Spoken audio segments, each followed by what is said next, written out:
Good afternoon, everybody. Please be seated.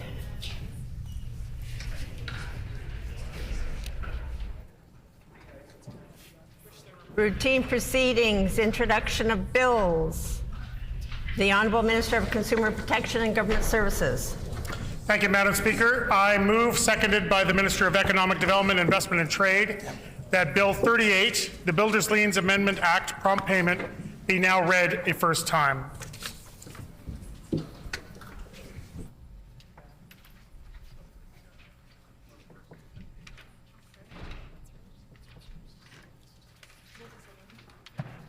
It has been moved by the Honourable Minister of Consumer Protection and Government Services, seconded by the Honourable Minister for Economic Development, Investment and Trade, that Bill number 38, the Builders Liens Amendment Act, be now read a first time. The Honourable Minister of Consumer Protection and Government Services.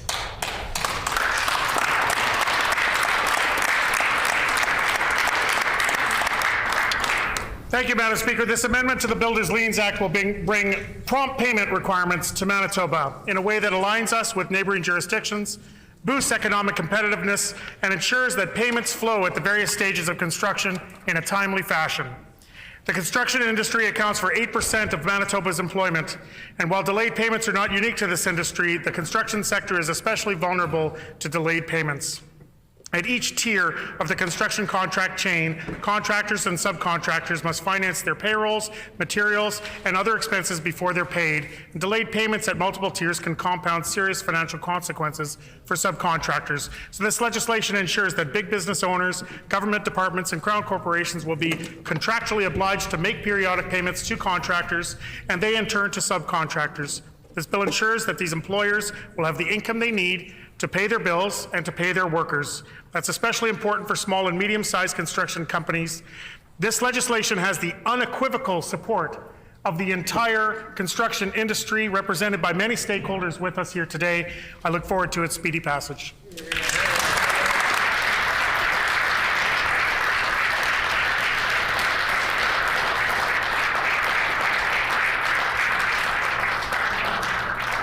Is it the pleasure of the House to adopt the motion? Agreed? Agreed and so ordered. Committee reports. Tabling of reports. The Honourable Minister of Justice. Finance. Oh, the Honourable Minister of Finance. That's 2 hours ago. Madam Speaker, I'm pleased to table the 2021-22 FIPA annual report for the Department of Finance. Thank you. Thank the Honourable Minister of Finance for that. Ministerial statements, members' statements. The Honourable Minister of Economic Development, Investment and Trade. Madam Speaker, I rise in the House today to honour Mary Rebeck, a longtime resident of Red River North, for her outstanding contributions to her East St. Paul community for over 59 years where she has lived. Mary moved to East St. Paul in 1964 and immediately became involved in her community centre. 59 years later, she is still volunteering in her community. She's helped develop and implement many programs over the years. One of her favourite programs was the Figure Skating Club. Some of the other causes she has volunteered for in helping were the Lions Club, the Curling Club, supporting children with congenital heart disease, the Deaf Blind Association, Kids Sport, 2 scholarships for students at River East Collegiate, and many, many more, Madam Speaker. She recently volunteered at the local Scotties Tournament of Hearts that was held in East St. Paul. For many years, Mary has sponsored children from Ukraine and other countries. But to Mary, it's not just about sending money abroad, but also communicating with these children and following up with them through their journey of life. With the war in Ukraine, Mary felt a strong need to help the refugees. She has helped families find housing, employment, household goods, and food, and provide rides, childcare, and translation services. Mary is a very spiritual person, and through her faith has become involved in many charitable organizations. Mary started a network of family and friends to collect needed items she helped with to distribute to families right across the riding. Mary says that she has no intention of slowing down and will continue to help her fellow men, women, and children in any way that she can. Madam Speaker, I ask my colleagues to join me today in welcoming Mary Rebeck and her husband Gary, who join us today in the gallery.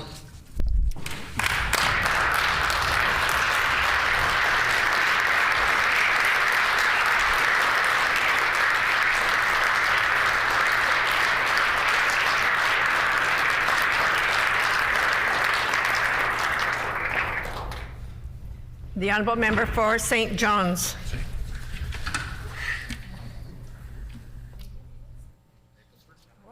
The honourable member for the Maples. Speaker, the Manitoba Association of Filipino Teacher Inc. celebrated their 45th anniversary recently, and it was amazing to see all of the hard work and contribution that MAPT are offering to the community. Just this month, I was also able to attend MAPT's Path to Teachers Certification in Manitoba event. This event was held at the Maples Collegiate and focused on helping internationally trained educators and professionals attain the necessary certification to becoming a teacher in Manitoba. MAPT has played a major role in preserving and promoting Filipino cultural heritage for the past 45 years, especially with the Filipino language preservation and revitalization. Originally founded in 1977, MAPT is a volunteer association whose members include teachers, education assistants, new immigrant, child care workers, and members from related professionals. The organization has contributed so much to the both Filipino community and the Winnipeg at large. The first public school Filipino English bilingual program in Canada was introduced 4 years ago for early years students at the Arthur E. Wright School in the Seven Oaks School Division. Just a few months ago, they also announced that thanks to the MAPT, the Winnipeg School Division will also be launching a Filipino bilingual program in September at the Meadow West School. Please join me in thanking MAPT for all their hard work in education and helping Filipino language and culture flourish. Thank you, Madam Speaker.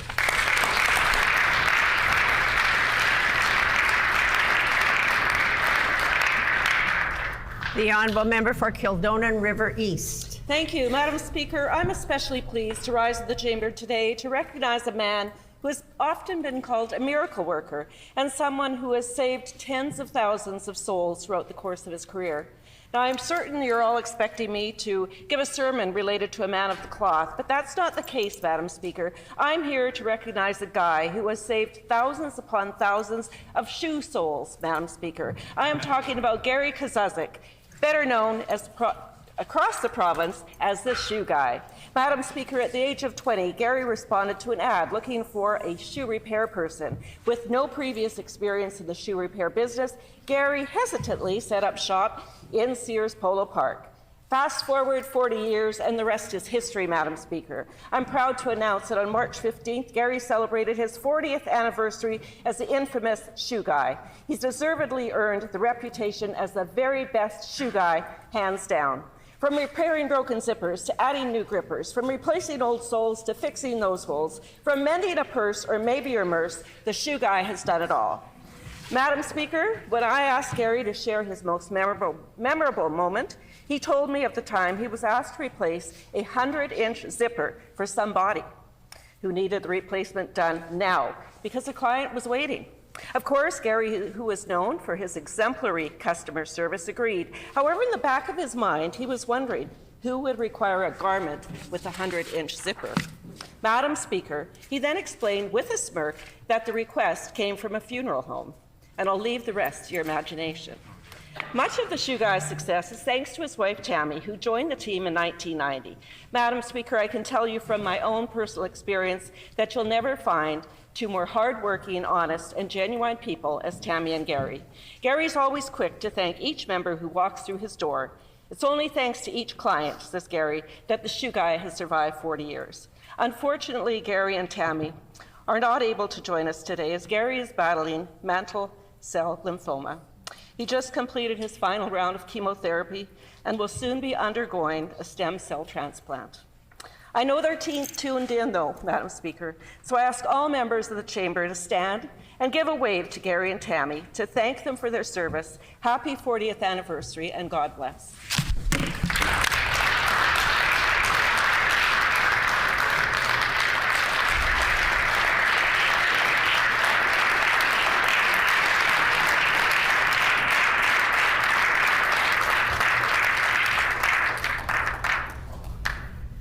The honourable member for St. John's. Miigwech, Madam Speaker. The Manitoba NDP understand that sexual and reproductive health access includes access to abortion services, universal coverage of birth control, comprehensive sex education, and affirming sexual and reproductive rights. I was proud to stand with my NDP colleagues this past Sunday announcing that should the NDP form government, we commit to universal coverage of birth control. Accessing birth control is a human right, and it must be made available to all Manitobans. Money should never be a barrier in ensuring that Manitobans have full control and agency over our bodies. Universal coverage of birth control will literally change lives, Madam Speaker. Sexual and reproductive health care also includes timely and safe access to abortion services. Where one lives in Manitoba affects one's access to abortion services. It is also alarming that we have a health minister that remains silent about the fact that abortion access is limited in Manitoba. Those who reside in North or rural Manitoba are extremely challenged when they need to access abortion.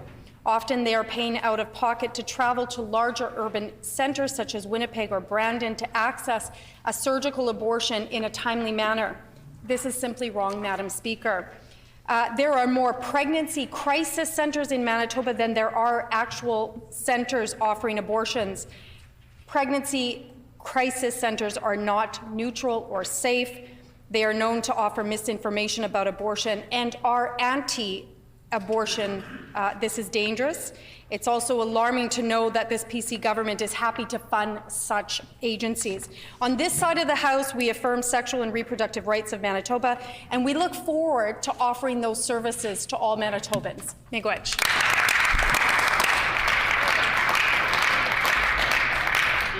The honourable member for Tyndall Park.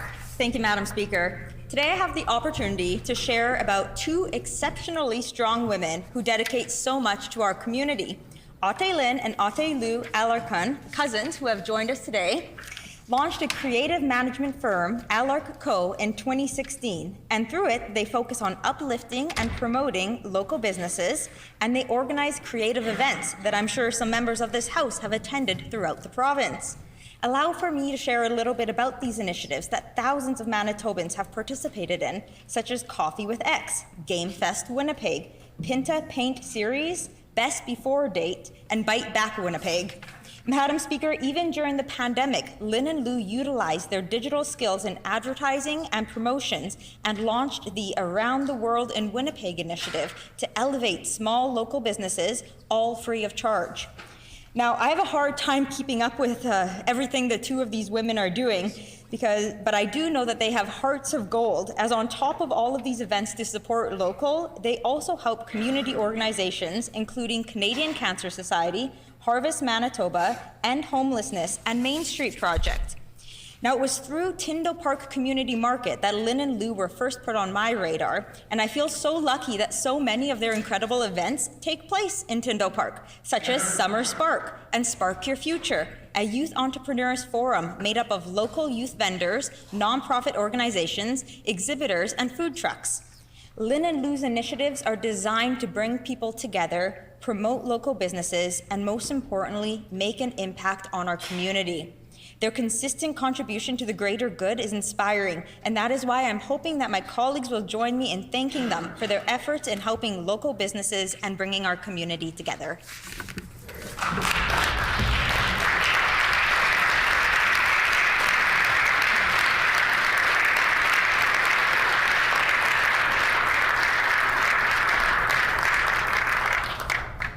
Oral questions. The Honourable Leader of the Official Opposition.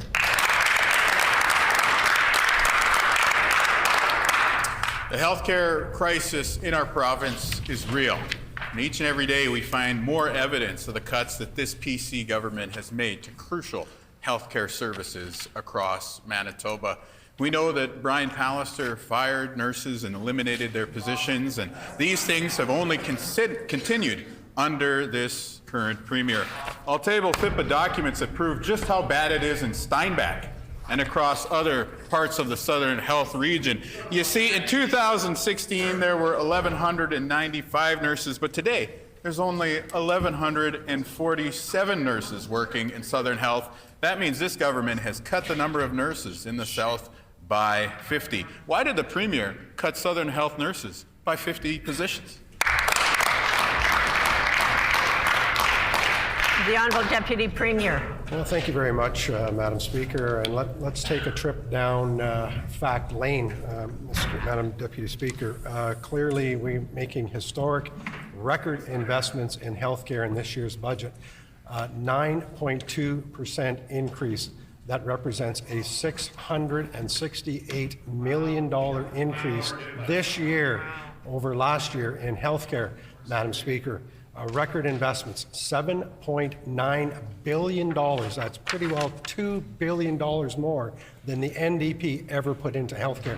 We recognize the human resource challenges. We're also taking steps to address that.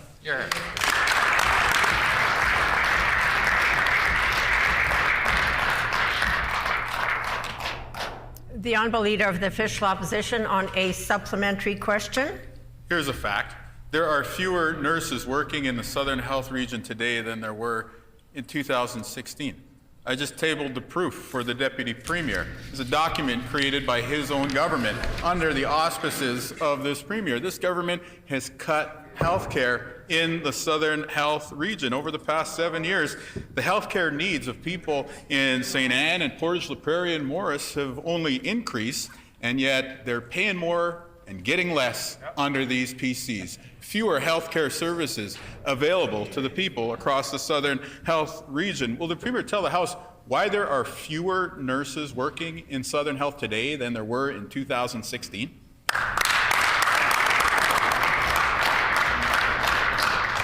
The Honourable Deputy Premier. Well, Madam Speaker, the reality is we're facing health human resource challenges, not just in Manitoba, but quite frankly, all across our country. Madam Speaker, every government recognizes that, and that's why governments are taking it upon themselves to make those changes. Madam Speaker, we've committed $200 million to attract 2,000 additional employees into the healthcare field. This year's budget alone is committing $123 million to the human resource challenges that we face. Would the NDP and the opposition members get out of the way so we can pass this budget and make that $123 million commitment to Manitobans?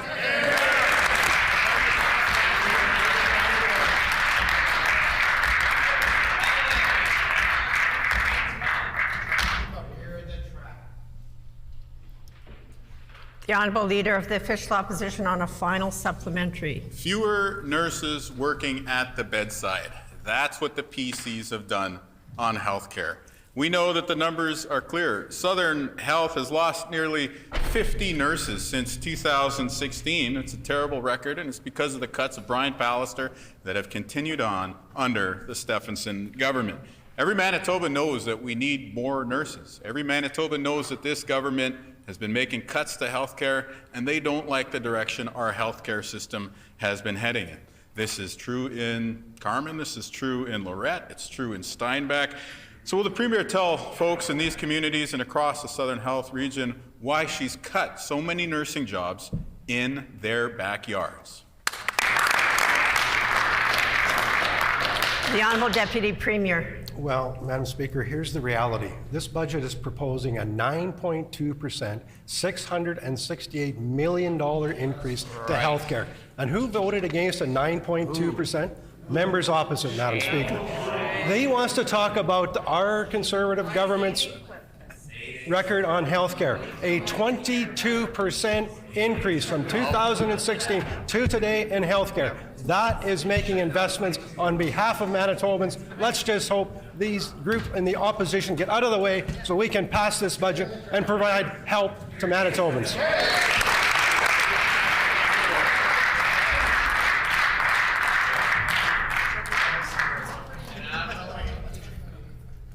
The Honourable Leader of the Official Opposition on a new question. Oh, you can see right through the talking points. The finance minister doesn't believe in this budget. That's why he's quitting. That's right. He's not standing for re-election. We know why. People in his community and many others are dealing with the impact of health care cuts. We've heard loud and clear, people in Carberry are worried about their emergency department. They're standing up. They're asking for answers from this government. They want action to see health care services remain in their community.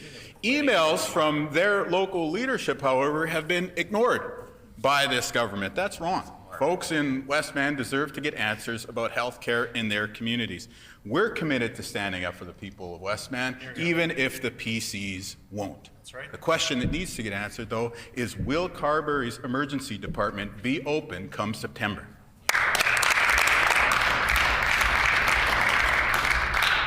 The Honourable Deputy Premier. Well, Madam Speaker, this is a classic example of the human resource challenges that we're facing in Manitoba, in fact, that all jurisdictions across our country are facing. I've been in discussions with the local RHA there. I've been in discussions with the Shared Health as well. Certainly, I think every RHA is facing these challenges. We're trying to find constructive solutions to that. That's why this budget is investing $123 million to address some of the human resource challenges. We recognize those challenges, but we're taking steps, and we have a plan to resolve those challenges.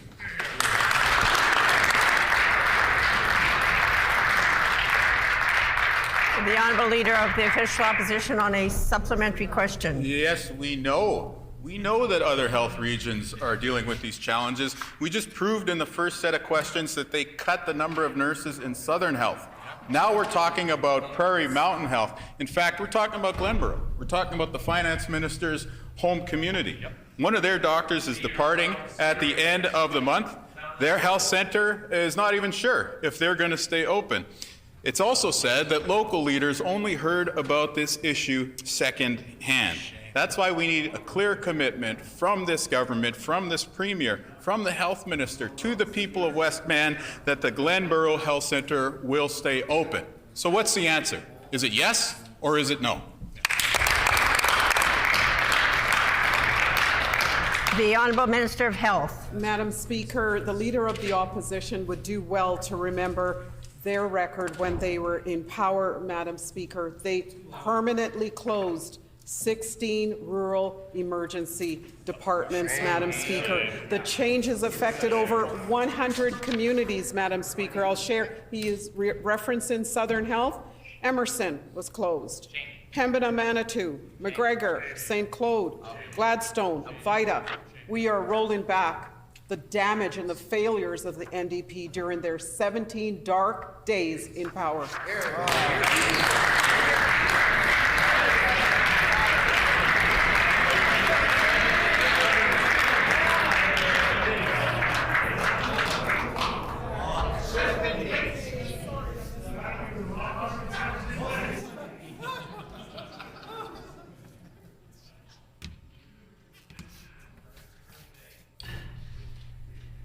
The Honourable Leader of the Official Opposition on a final supplementary. They permanently closed the urgent care at Misericordia. They permanently closed the ER at Seven Oaks. They permanently closed the ER at Victoria. They permanently closed the ER at the Conch. And that's only before you get to the perimeter. That's right, Madam Speaker. No wonder folks in the Westman just don't believe this government when it comes to health care. We're talking about communities like Glenborough and Carberry that are standing up and demanding answers. The mayor of Glenborough was very clear. He says, you close a hospital in a small town, you're going to lose the town. That's why it's important for the premier and for this government to be straight up with the people of the Westman. Will the premier tell the people of Westman today if the health centers in Glenbury and Carberry are going to close this year, yes or no? That's right.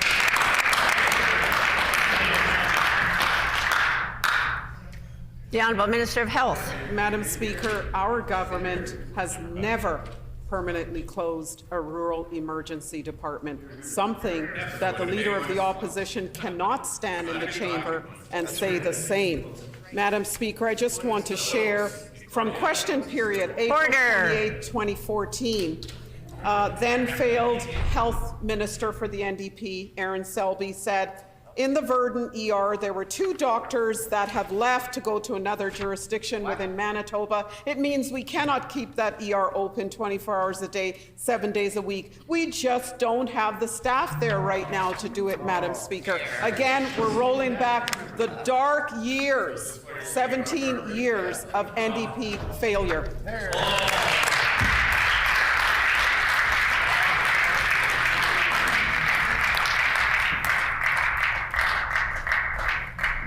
The honourable member for Union Station. Madam Speaker, the nursing crisis continues under this minister's failed leadership. After 4 resignations from SANE on Tuesday, another 3 nurses have since resigned in protest of the lack of support from this government. SANE nurses have told us that they resign because they can no longer enable a system that doesn't support them or their patients. That the health system rather, is the responsibility of the health minister. Will this minister stand in her place today and apologize for making announcements and then failing to follow through on her own commitments?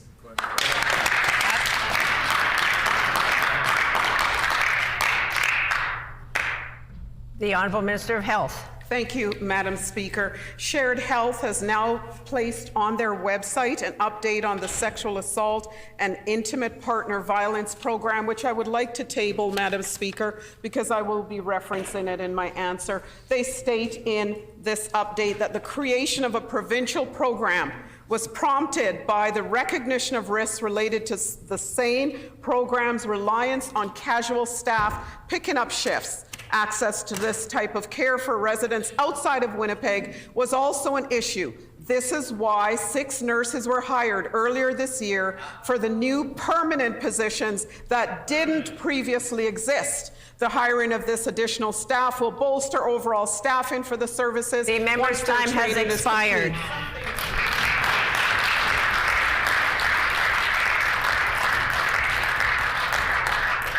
The honourable member for Union Station on a supplementary question. Madam Speaker, the SANE program was meant to support survivors of sexual assault and trauma. The dedicated nurses on the front lines of that program have been raising their voices for months about how this government has been ignoring their needs. Instead of listening, the Premier and this minister just a couple of days ago blamed others, will blame everybody else. Now, another 3 nurses have resigned. Will this minister stop with the excuses, stop blaming other people, and start fixing the problems at the SANE program?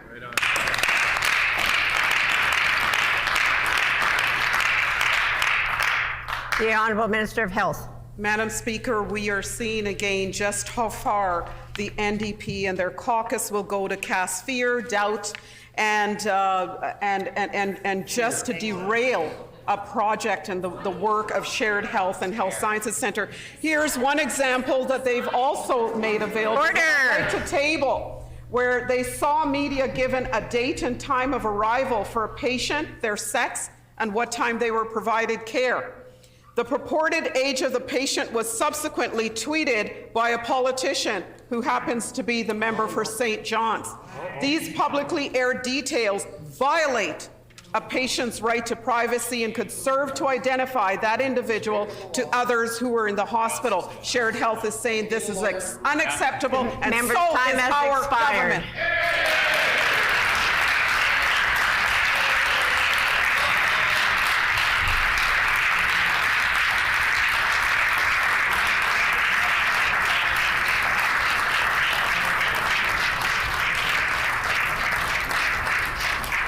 The honourable member for Union Station. Is unacceptable? So classy. That's the grammar of that sentence.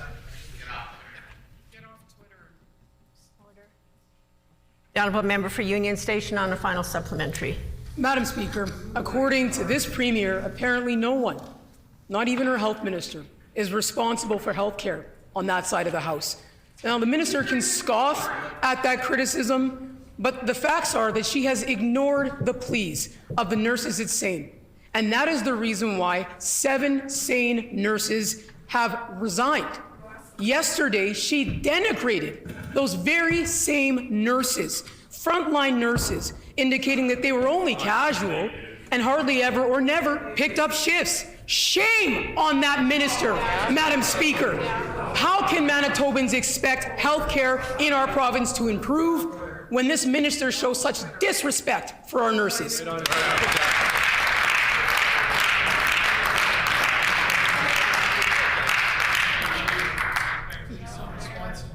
Order. The Honourable Minister for Families. Thank you very much, Madam Speaker. And our government will always stand up for survivors of sexual violence. That is why we've invested in the SANE clinic. That is why we've made those positions permanent. Yeah. That is why we've made other significant investments. And I would like to update the House and say to the House that I think it's a positive first step that the leader of the official opposition, his own defense counsel, the member for Fort Garry, we think it's a very positive step that he updated his website over the last 24 hours to remove from his website the ad that he is now available for hire to be helping sexual violators, fighting to keep them out of jail. We think that's a positive first step, that he's accepting that the role of a legislator should not be advertising in such a manner. Good first step. We're going to get the job done to ensure that all sexual assault survivors get the support that they need. Has expired.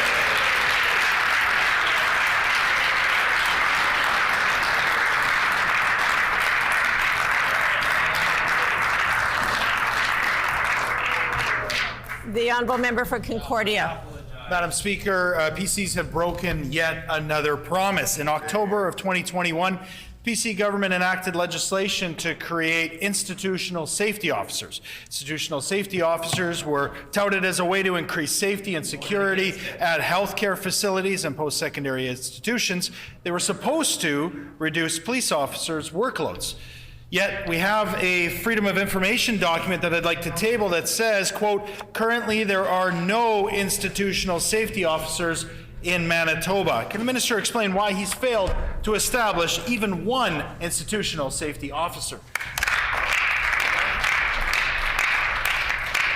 The Honourable Minister of Justice. Institutional safety officers are available for those who choose to use them. There are also community safety officers whose powers are being expanded by legislation that is currently before the legislature. That was asked for by the City of Winnipeg Mayor, asked for by AMM, also asked for by First Nations communities. I look forward to the member opposite, if he's actually concerned about these issues, to quickly passing that piece of legislation.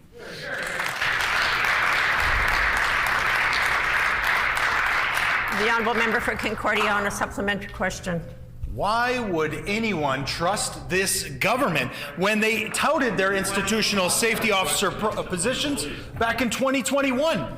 And they claimed that it would reduce demand on police resources, yet those positions have never been filled. There are currently 0 institutional safety officers in the entire province. So that's a clear failure by this minister, and now he's asking us to once again trust him when it comes to public safety. Can the minister tell us why he's broken yet another promise by failing to establish even a single institutional safety officer in the province of Manitoba? The Honourable Minister of Justice. There are community safety officers around the province, Madam Speaker. They're working today. We've also brought forward legislation to expand their authority, as requested by the Association of Manitoba Municipalities, as requested by Mayor Scott Gillingham, as requested by First Nations leadership around the province. We're responding to their request to ensure the community safety officers have more authority. The only person who doesn't seem to be in support of that is the current justice critic.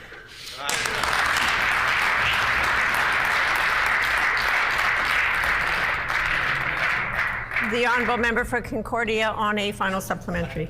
Madam Speaker, the facts are that the PCs broke yet another promise. In 2021, they claimed they were taking action to increase safety and security. They said, just trust us. We will make things safer at institutions by establishing the institutional safety officer program. Yet these FIPA documents that the minister has in his hands clearly show there isn't a single institutional safety officer yet in the entire province. So the question for the minister is, why should anyone trust them when they're talking about public safety and yet they failed to even fulfill their own promises from 2021?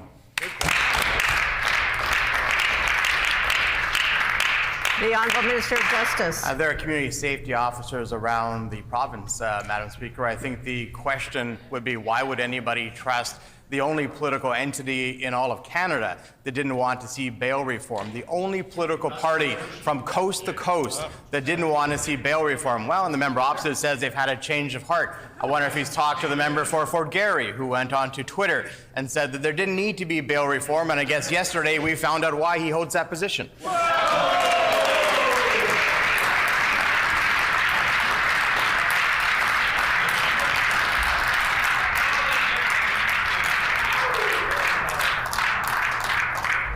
The Honourable Member for St. Vital. Madam Speaker, since day one, the PCs have attacked Manitoba's post-secondary institutions. They've cut funding, they've threatened performance-based formula, Order. and they've caused not one, but 2 faculty strikes. And now the attack continues at Brandon University, as they've received less funding than the other universities in this year's budget. The funding fails to keep up with inflation, which means that Brandon University will be forced to make cuts. Can the minister explain why she's left Brandon University behind?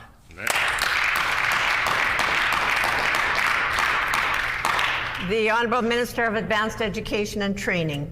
Thank you, Madam Speaker, and I think that the member opposite is ill-informed, so I'm happy to put some facts on the record.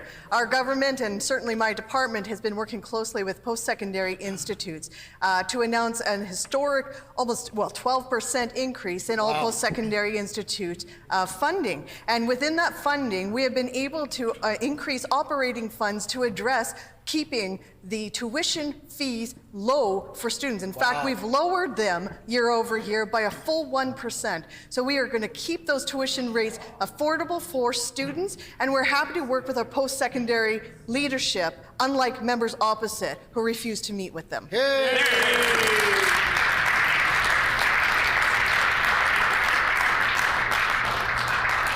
The Honourable Member for St. Vital on a supplementary question. Thank you, Madam Speaker. The minister is just wrong, and Manitobans don't believe them. Budgets are about priorities, and this year's budget makes it very clear that Brandon University is not a priority for this PC government. Funding for Brandon University this year is well below inflation. That means that they're going to be forced to make cuts. The PC government's choice to cut funding from BU will hurt Manitoba, it'll hurt Brandon, it'll hurt the entire Westman region. Can the minister explain why her government is leaving Brandon and Brandon University behind?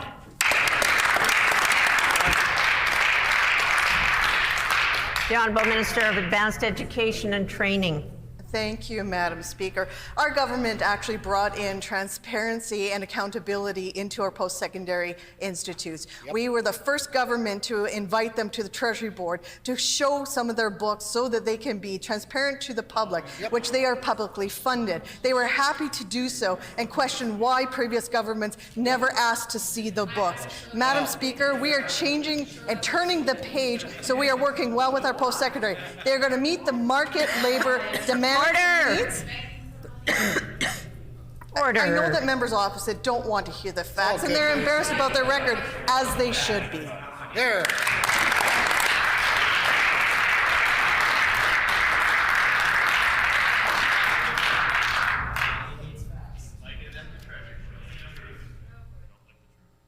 The Honourable Member for St. Vital on a final supplementary. After raising tuition, cutting funding, and causing 2 strikes, Manitobans don't trust this government when it comes to post-secondary education. Brandon University is an essential hub for Westman. It offers rural Manitobans educational opportunities they might otherwise not have. And rather than recognize its importance and the important role it plays in rural Manitoba, the PCs are instead attacking Brandon University. These cuts means that they will have to make very difficult decisions at Brandon University. So will this minister do the right thing and commit to stop leaving Brandon University behind?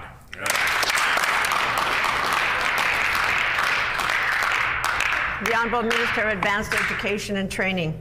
Thank you, Madam Speaker. I think it's very rich coming from the member opposite talking about criticisms for this government, who has worked well with post-secondary institutions to have them well situated to provide a Again, the NDP don't want to hear the truth. In fact, for years, Madam Speaker, they heard from industry and the nurses union that they were going to face a critical shortage of nurses. And how many seats did they increase for nurse training?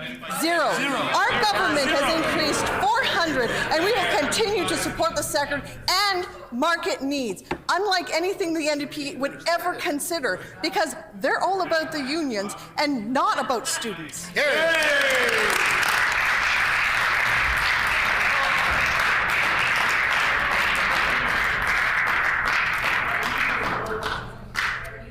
Order. The honourable member for Point Douglas. Miigwech, Madam Speaker. After failing Manitobans with 7 years of devastating cuts to our health and social safety net, this government is keeping overdose deaths in our province a secret to avoid the hard truth. Instead of taking meaningful action to address the addictions crisis, they've introduced legislation to tie agencies like Sunshine House up in red tape, duplicating an application process that's already in place federally. Will the Premier do the right thing and tell her mental health minister to release the overdose data for 2022?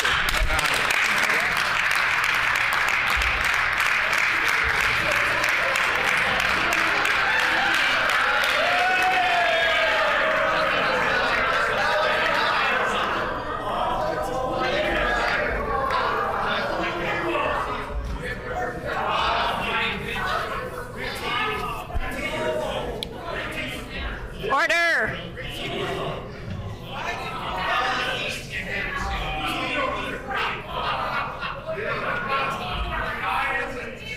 Order.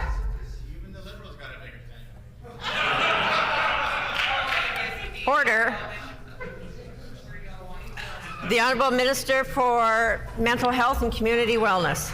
Thank you, Madam Speaker, and I am very happy to stand here and thank all of our community support workers, nurses, resource supply, and all the individuals who are out in the field helping individuals with addictions and seeking supports for themselves, so in their pursuit of recovery, they are able to get the help that they need. Hear, hear.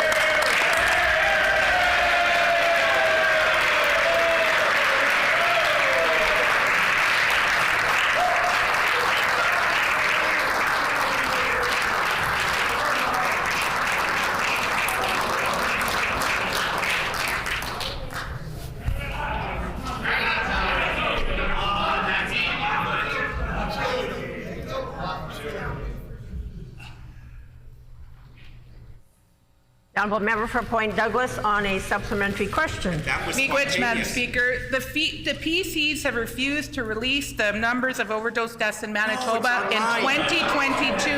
This data is critically important. In a FIPA response, which I'll table, an advisory note provided to the minister says that they created a new data tracking system for overdose incidents, which was, and I'll quote, expected to be launched to the public in fall 2022. End quote. It's clear the PCs don't want to release the number of overdose deaths as they fail to address the addictions crisis here in Manitoba. Will the minister do the right thing, and will she release those 2022 numbers today?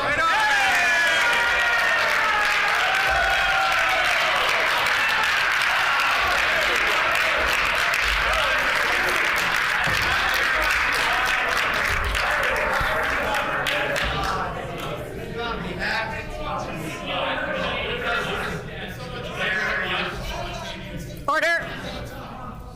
Order.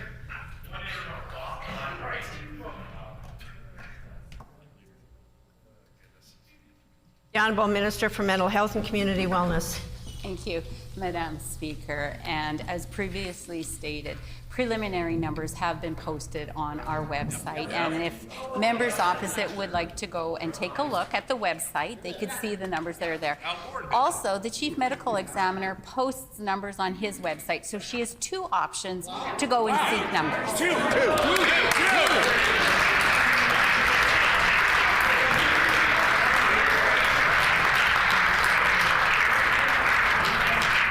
The honourable member for Point Douglas on a final supplementary. Which, Madam Speaker, I don't know why this minister continues to try mislead Manitobans by saying those numbers are up to date. They are not.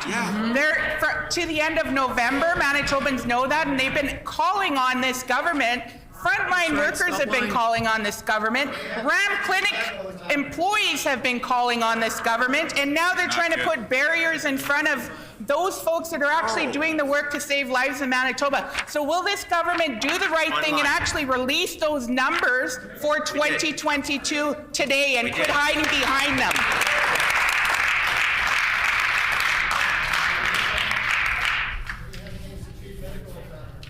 Order. I have a caution on language that is being used in the House by a member saying continuing trying to mislead is actually over the line. It is almost saying deliberately trying to mislead, and that is something I want to ask members to be very careful about using, because that does cross the line into unparliamentary language. The Honourable Minister for Mental Health and Community Wellness. Thank you, Madam Speaker. And again, I want to extend my thank you to all the frontline workers working in the addiction service field. We have offered supports, education. We have increased funding for mobile withdrawal spaces. We have increased funding for withdrawal management spaces, bed spaces. We put out an expression of interest for 1,000 treatment spaces. So we have supported, we have heard, and we are answering what the individuals are asking for. Thank you.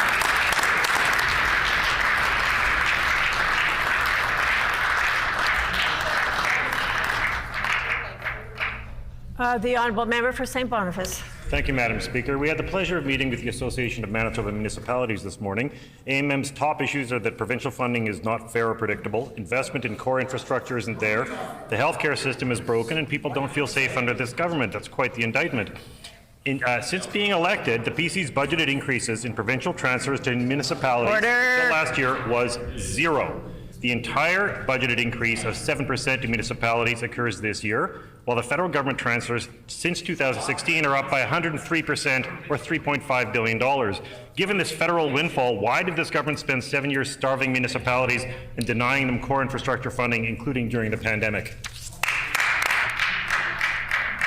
The Honourable Minister for Municipal Relations. Well, thank you, Madam Speaker. It's a great opportunity for me to put on the record the facts on what our government's doing for municipalities right across this great province. Just last night, Madam Speaker, we had a chance to meet with at the Association of Manitoba for Municipalities.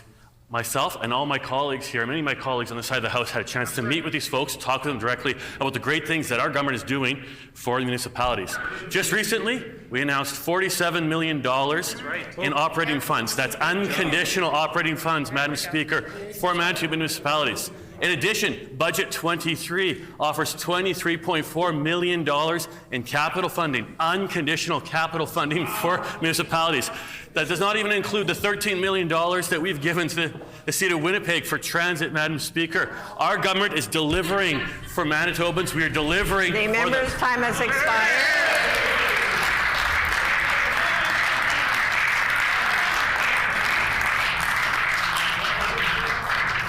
The Honourable Member for St. Boniface on a supplementary Thank you, question. Madam Speaker. Municipalities are also concerned with our collapsing healthcare system. We hear every day about vacancies, resignations, and of course closures. Now, we all know, as we hear it almost every day, the NDP closed 16 rural ERs, which the PCs then used to justify closing even more. We now know reason for losses is that allied health workers who run labs and work as paramedics rarely haven't had a contract for 5 or 6 years. That's one of the reasons they're quitting. Rural communities want reliable EMS and other health services close to home. Instead, this government closed 18 more EMS stations. As I table, that was an NDP plan from 2013. If the PCs really disagreed with the NDP's rural health plans, why did they use them to justify closing rural EMS stations? The Honourable Minister for Consumer Protection and Government Services. Thank you, Madam Speaker, and appreciate the opportunity to speak about our government's commitments to healthcare, to rural healthcare. I know our health minister has mentioned exactly how many rural emergency rooms were closed under the NDP? And how many rural emergency rooms were permanently closed under the PC government? Zero. Score for the NDP, 20 rural emergency rooms closed. Score for the PC government, zero. Precisely zero closures to rural emergency rooms. We prioritize care in rural communities. We take care of our healthcare system as well with unprecedented investments. That's the kind of government that we are.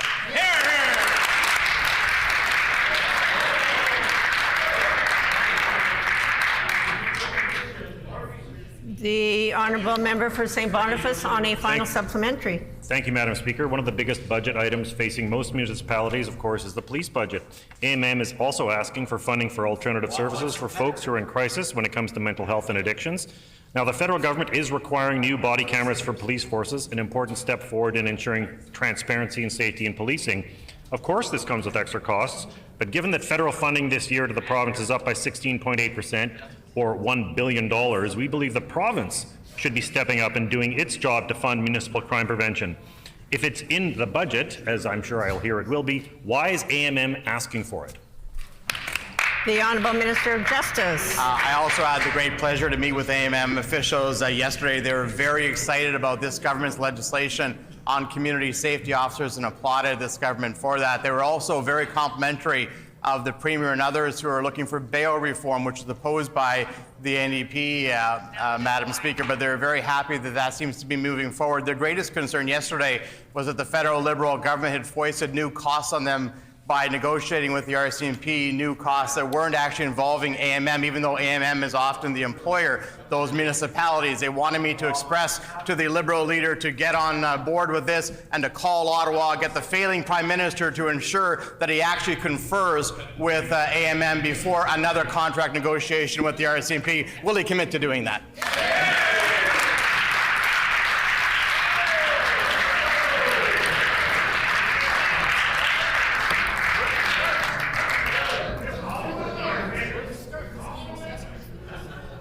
Order.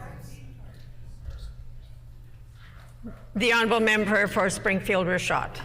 Last fall, our government was proud to announce direct flights between Winnipeg and Los Angeles, the home of Hollywood. Today, the Minister for Sport, Culture and Heritage and the Minister of Infrastructure just announced further development to support this growth. Can the Minister please enlighten the House on how our government's efforts are already paying huge dividends? In the fastest growing community in Manitoba, and as Los Angeles refers it to, Niverville of the new is the new Hollywood of the North.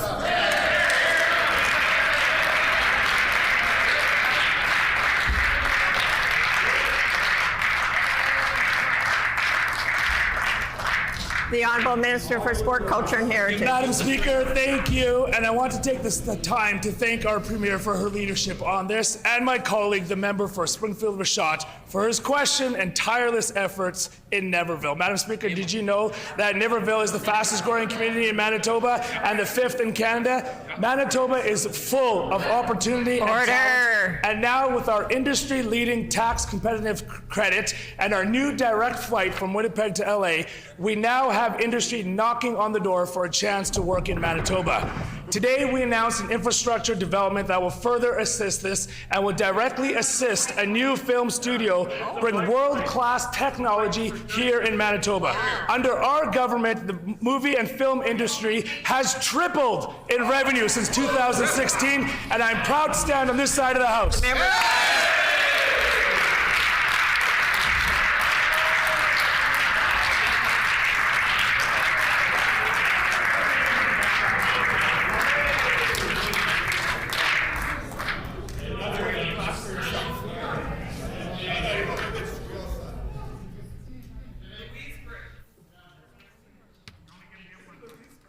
Order.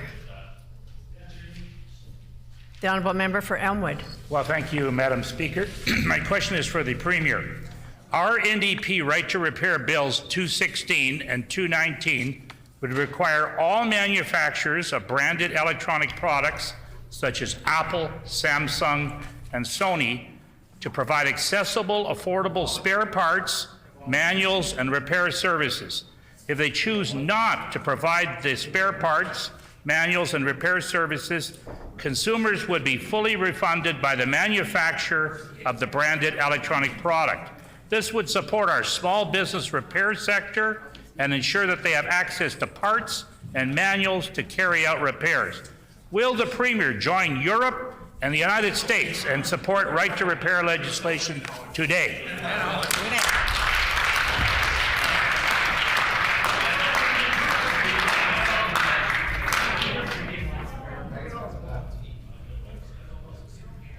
The Honourable Minister of Finance. Well, thank you very much, Madam Speaker. I'm happy to take a question on making repairs anytime. Madam Speaker, that's exactly what Budget 2023 does. It makes repairs to social services, it makes repairs to education, and it makes repairs to the health system. Record investments, 22% in healthcare since our government came to office, 23% in education increase since our government came to office, 25% increase to the budget in families. Madam Speaker, I hope members opposite have a great week, but when they come back, let's pass this budget so we can benefit each and every Manitoban.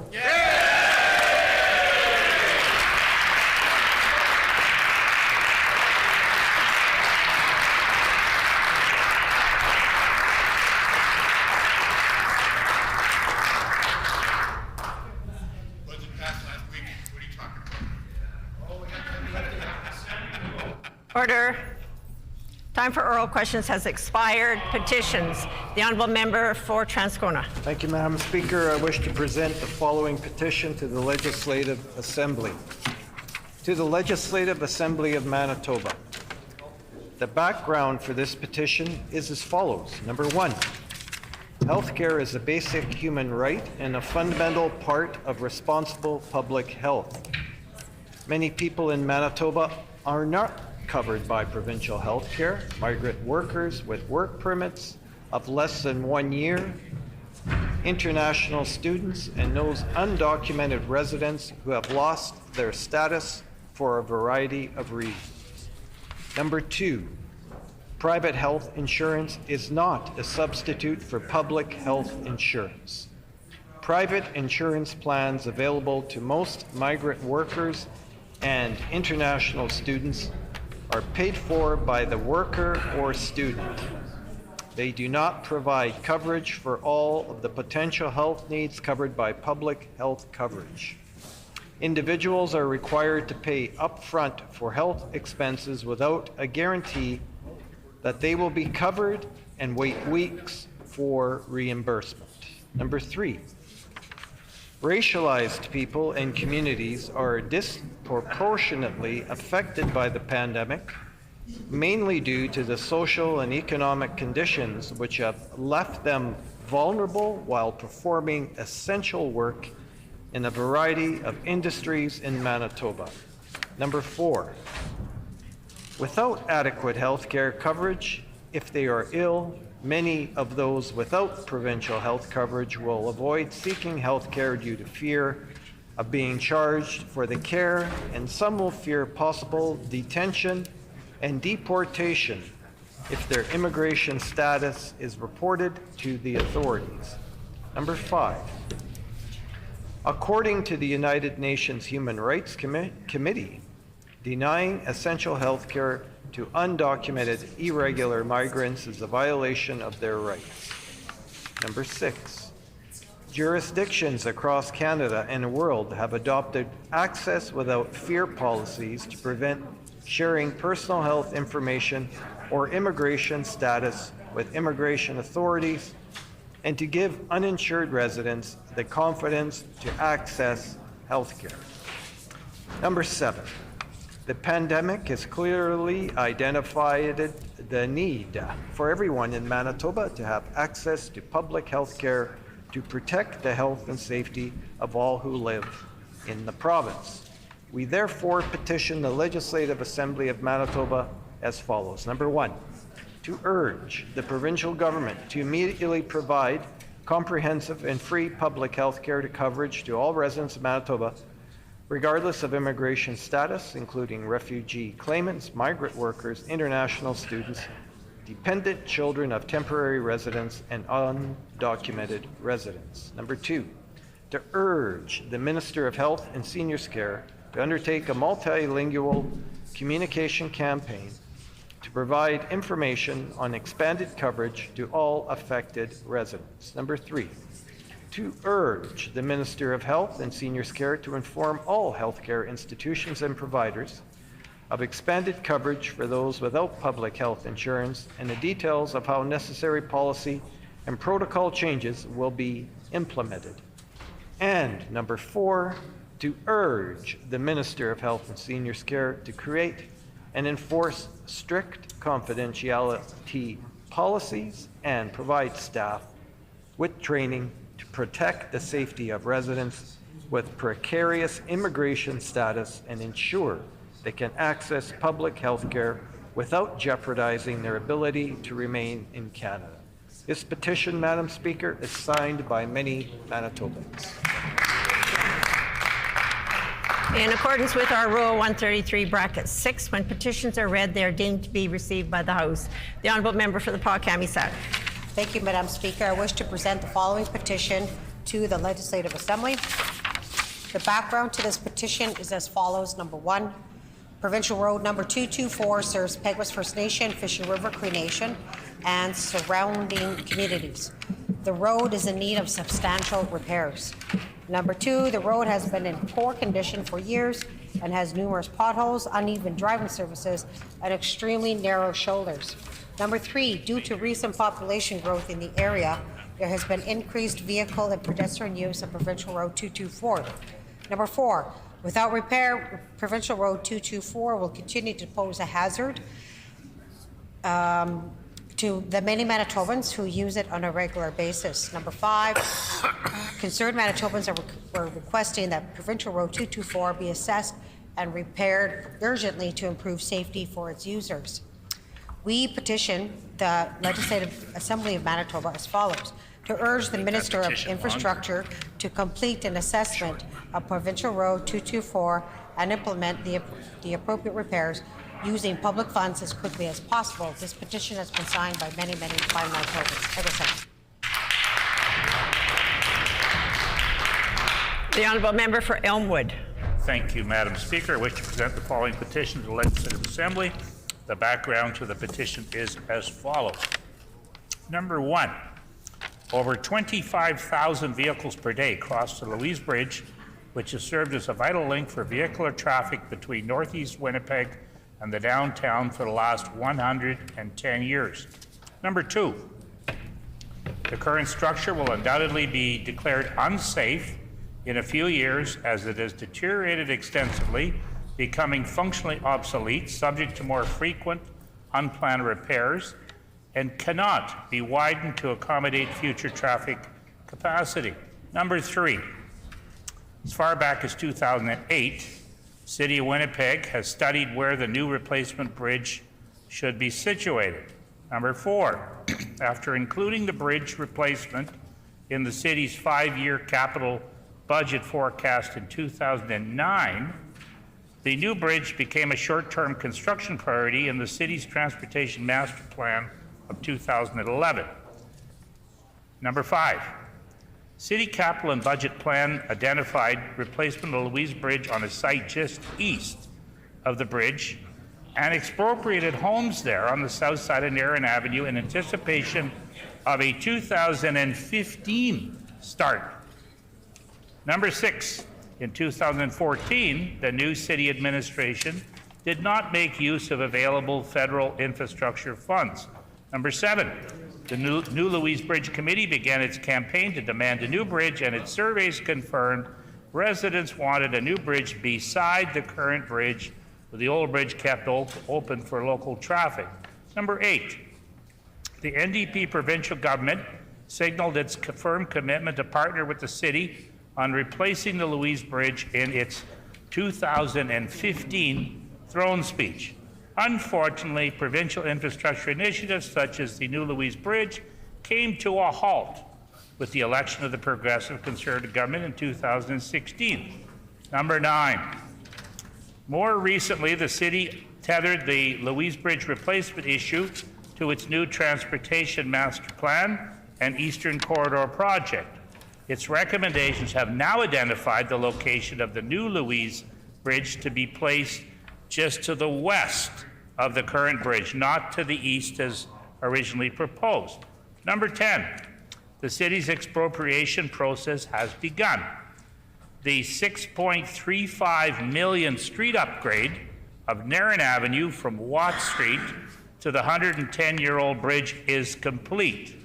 Number 11, the Premier has a duty to direct the provincial government to provide financial assistance to the city so it can complete this long overdue vital link to Northeast Winnipeg and Transcona. We petition the Legislative Assembly as follows. Number 1, to urge the Premier to financially assist the City of Winnipeg on building this 3-lane bridge in either direction to maintain this vital link between Northeast Winnipeg, Transcona, and the downtown. Number 2, to urge the provincial government to recommend that the City of Winnipeg keep the old bridge fully open to traffic while the new bridge is under construction. And number 3, to urge the provincial government to consider the feasibility of keeping the old Louise Bridge open for active transportation in the future. And this petition is signed by many, many Manitobans.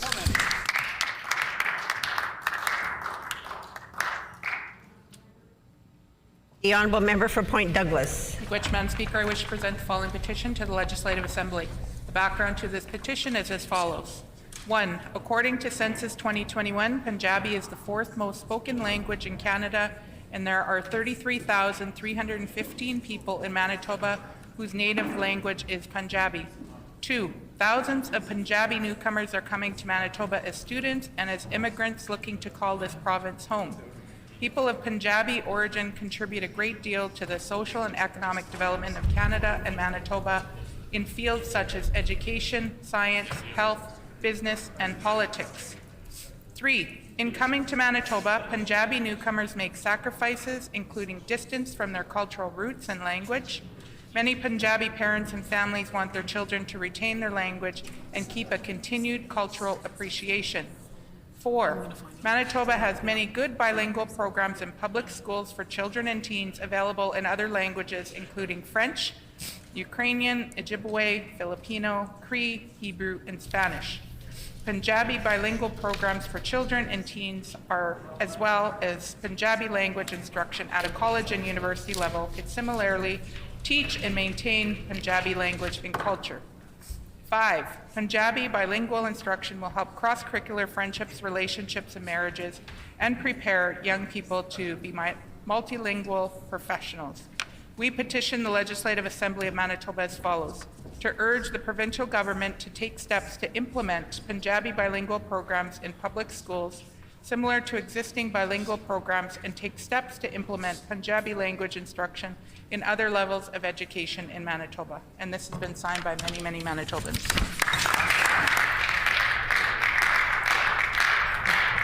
The honourable member for Notre Dame. Madam Speaker, I wish to present the following petition to the Legislative Assembly. To the Legislative Assembly of Manitoba, the background of this petition is as follows. Number 1, in December of 2019, the provincial government's commissioned report on lead concentrations in soil in Winnipeg was completed. Number 2, the report found that 10 neighborhoods had concerning levels of lead concentration in their soil, including Centennial, Daniel McIntyre, Glen Elm Chalmers, North Point Douglas, River Osborne, Sargent Park, St. Boniface, the West End, Weston, and Wolseley Minto. Number 3, in particular, the predicted blood lead levels for children in North Point Douglas, Weston, and Daniel McIntyre were above the level of concern. Number 4, the Weston Elementary School field has been forced to close down many times because of concerns of lead in soil and the provincial government's inaction to improve the situation. Number 5, lead exposure especially affects children aged 7 years and under, as their nervous system is still developing. Number 6, the effects of lead exposure are irreversible and include impacts on learning, behavior, and intelligence. Number 7, for adults, long-term lead exposure can contribute to high blood pressure, heart disease, kidney problems, and reproductive effects. Number 8, the provincial government currently has no comprehensive plan in place to deal with lead in soil, nor is there a broad advertising campaign educating residents on how they can reduce their risks of lead exposure. Number 9, instead, people in these areas continue to garden and work in the soil and children continue to play in the dirt, often without any knowledge of the associated risks.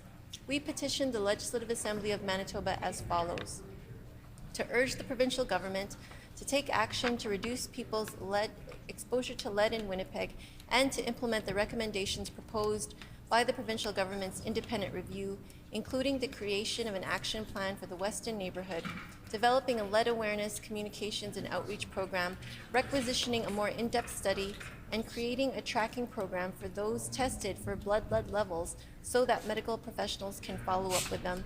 This has been signed by Maria Celeste Calpatura, Catalina Zaballero, Reynard Marzan, and many other Manitobans.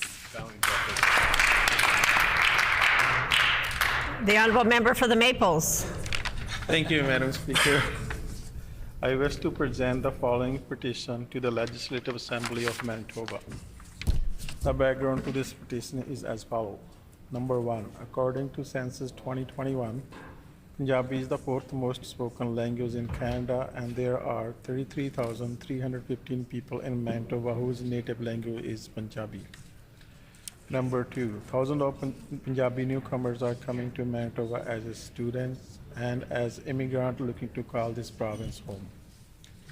People of Punjabi origin contribute a great deal to the social and economic development of Canada and Manitoba in fields such as education, science, health, business, and politics.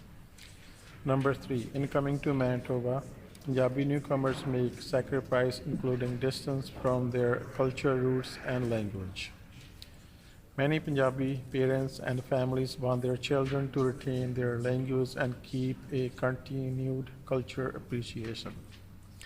Number 4, Manitoba has many good bilingual programs in public school for children and teens available in other languages, including French, Ukrainian, Ojibwe, Filipino, Cree, Hebrew, and Spanish. Punjabi bilingual program for children and teens, as well as Punjabi language instruction at the colleges and universities levels, could similarly teach and maintain Punjabi language and culture. Number 5, Punjabi bilingual instruction will help cross-cultural friendship, relationship, and marriages, and prepare young people to be multilingual professionals. We petition the Legislative Assembly of Manitoba as follows: to urge the provincial government to take steps to implement Punjabi bilingual programs in public schools similar to existing bilingual programs, and take steps to implement Punjabi language instruction in other levels of education in Manitoba. This has been signed by Saranjit Singh Mangat, Gurpreet Kaur Mand, Amardeep Singh Mangat, and many more. Thank you, Madam Speaker. The honourable member for Thompson. Sorry, thank you, Madam Speaker. I wish to present the following petition to the Legislative Assembly. To the Legislative Assembly of Manitoba, the background of this petition is as follows. Number 1, the population of those 55 plus has grown to approximately 2,500 in the city of Thompson. Number 2, a large percentage of those people in this age group require necessary medical foot care and treatment. 3, a large percentage of those who are elderly and or diabetic are also living on low incomes. Number 4, the Northern Regional Health Authority, NRHA, previously provided essential medical foot care services to seniors and those living with diabetes until 2019, then subsequently cut the program excuse me, after the last 2 nurses filling those positions retired. Excuse me, Madam Speaker. Yeah, sorry. It's okay. The number of seniors and those with diabetes has only continued to grow in Thompson and the surrounding areas. Thank you. Oh, sorry about that. Number 6, there is no adequate medical foot care available in the city and the region, whereas the city of Winnipeg has 14 medical foot care centers. Number 7, the implications of inadequate or lack of podiatric care can lead to amputations. Number 8, the City of Thompson also serves as a regional healthcare service provider, and the need of foot care extends beyond just those served in the capital city of the province. We petition the Legislative Assembly of Manitoba as follows: to urge the provincial government to provide the services of 2 nurses to restore essential medical foot care treatment to the City of Thompson, effective April 1st, 2022. This has been signed by many Manitobans. Thank you, Madam Speaker. The Honourable Member for St. James. Thank you, Madam Speaker. I wish to present the following petition to the Legislative Assembly. The background to this petition is as follows. 1, according to Census 2021, Punjabi is the 4th most spoken language in Canada, and there are 33,315 people in Manitoba whose native language is Punjabi. 2, thousands of Punjabi newcomers are coming to Manitoba as students and as immigrants looking to call this province home. People of Punjabi origin contribute a great deal to the social and economic development of Canada and Manitoba in fields such as education, science, health, business, and politics. 3, in coming to Manitoba, Punjabi newcomers make sacrifices, including distance from their cultural roots and language. Many Punjabi parents and families want their children to retain their language and keep a continued cultural appreciation. 4, Manitoba has many good bilingual programs and public schools for children and teens available in other languages, including French, Ukrainian, Ojibwe, Filipino, Cree, Hebrew, and Spanish. Punjabi bilingual programs for children and teens, as well as Punjabi language instruction at a college and university level, could similarly teach and maintain Punjabi language and culture. 5, Punjabi bilingual instruction will help cross-cultural friendships, relationships, and marriages and prepare young people to be multilingual professionals. We petition the Legislative Assembly of Manitoba as follows: to urge the provincial government to take steps to implement Punjabi bilingual programs in public schools similar to existing bilingual programs, and take steps to implement Punjabi language instruction and other levels of education in Manitoba. This has been signed by many Manitobans. Thank you. Further petitions? The Honourable Member for River Heights. Madam Speaker, I wish to present the following petition to the Legislative Assembly. The background to this petition is as follows. Currently, adults with specific or non-specific disabilities or a combination of disabilities such as ADHD, autism, dyslexia, dysgraphia, dyscalculia, auditory or language processing disorders, and or nonverbal learning disabilities will be denied access to services under the Province of Manitoba's Community Living and Disability Services, CLDS, if their IQ is above 80. People with these or other borderline cognitive functioning issues also have extremely low adaptive skills and are not able to live independently without supports.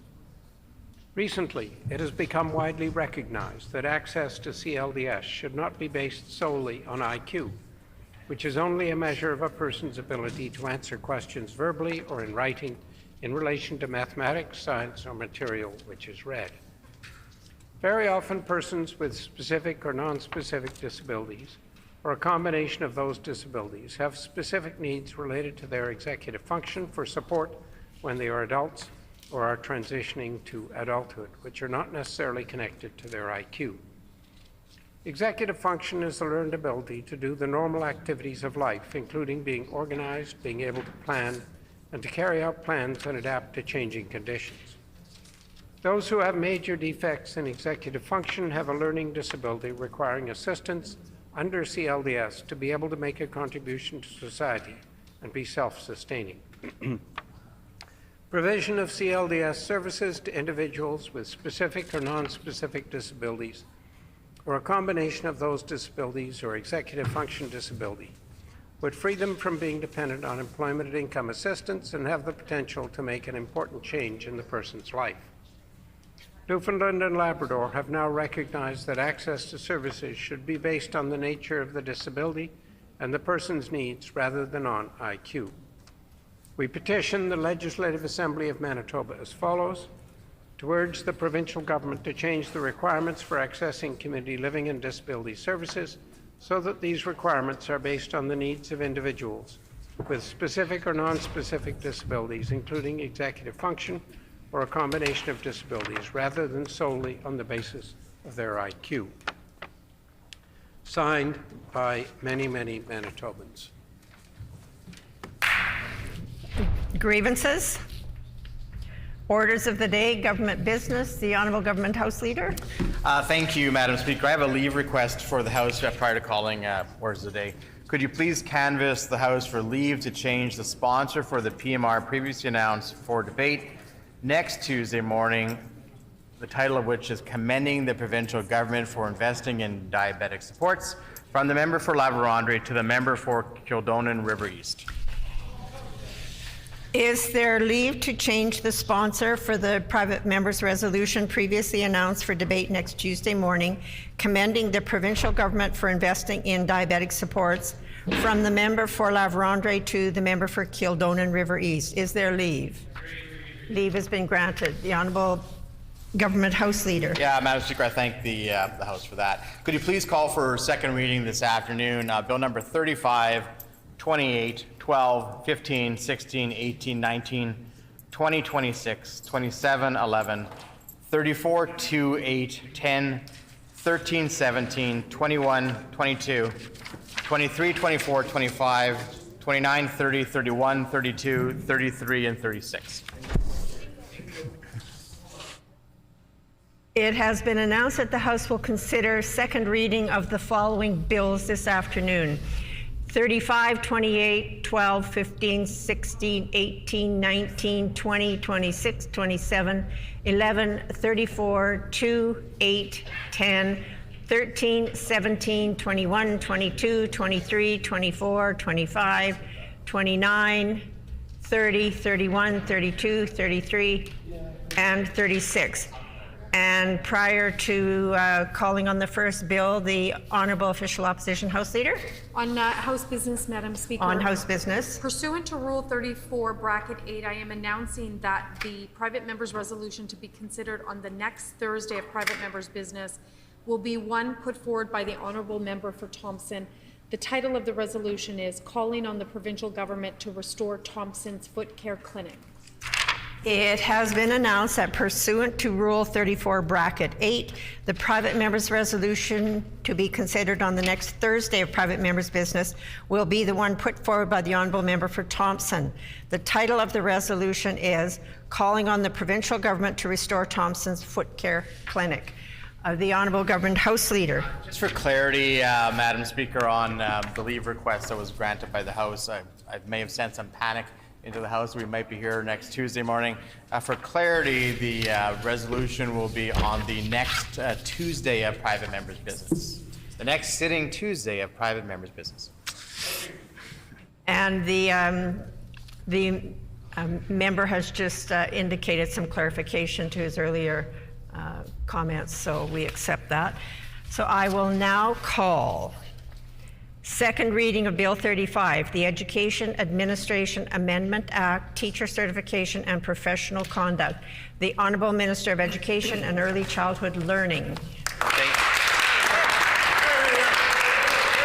got some preliminary stuff. We'll get there. Thank you, Madam Speaker. I move, seconded by the Minister of Justice, that Bill number 35, the Education Administration Amendment Act, Teacher Certification and Professional Conduct, loi modifiant la loi sur l'administration scolaire, brevet d'enseignement et conduite professionnelle, be now read a second time and be referred to a committee of this House. Her Honour, the Lieutenant Governor, has been advised of the bill, and I table the message.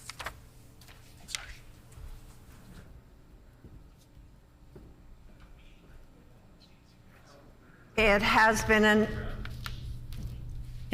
moved by the Honourable Minister of Education and Early Childhood Learning, seconded by the Honourable Minister of Justice, that Bill number 35, the Education Administration Amendment Act, Teacher Certification and Professional Conduct, be now read a second time and be referred to a committee of this House.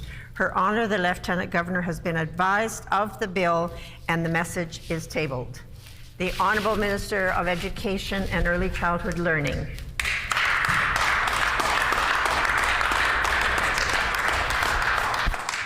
Thank you, Madam Speaker. And Madam Speaker, the Manitoba government takes the safety of youth very seriously. Bill 35, the Education Administration Amendment Act, Teacher Certification and Professional Conduct, is a historic step towards improving safety for Manitoba students, Madam Speaker. Given recent examples of misconduct involving students, some of who have been charged with a series of offenses against students, urgent action is necessary. In response to these concerns and in discussion with education partners, Manitoba Education and Early Childhood Learning is in enhancing the legislative framework to better protect Manitoba students by preventing and addressing teacher misconduct. This bill was developed through extensive consultation with the partners, including 2 rounds of engagements between November 2022 and March 2023, such as trustees, school administrators, the Manitoba Teacher Society, Indigenous partners, post-secondary institutions, students, parents, child advocacy groups, and survivors of sexual misconduct.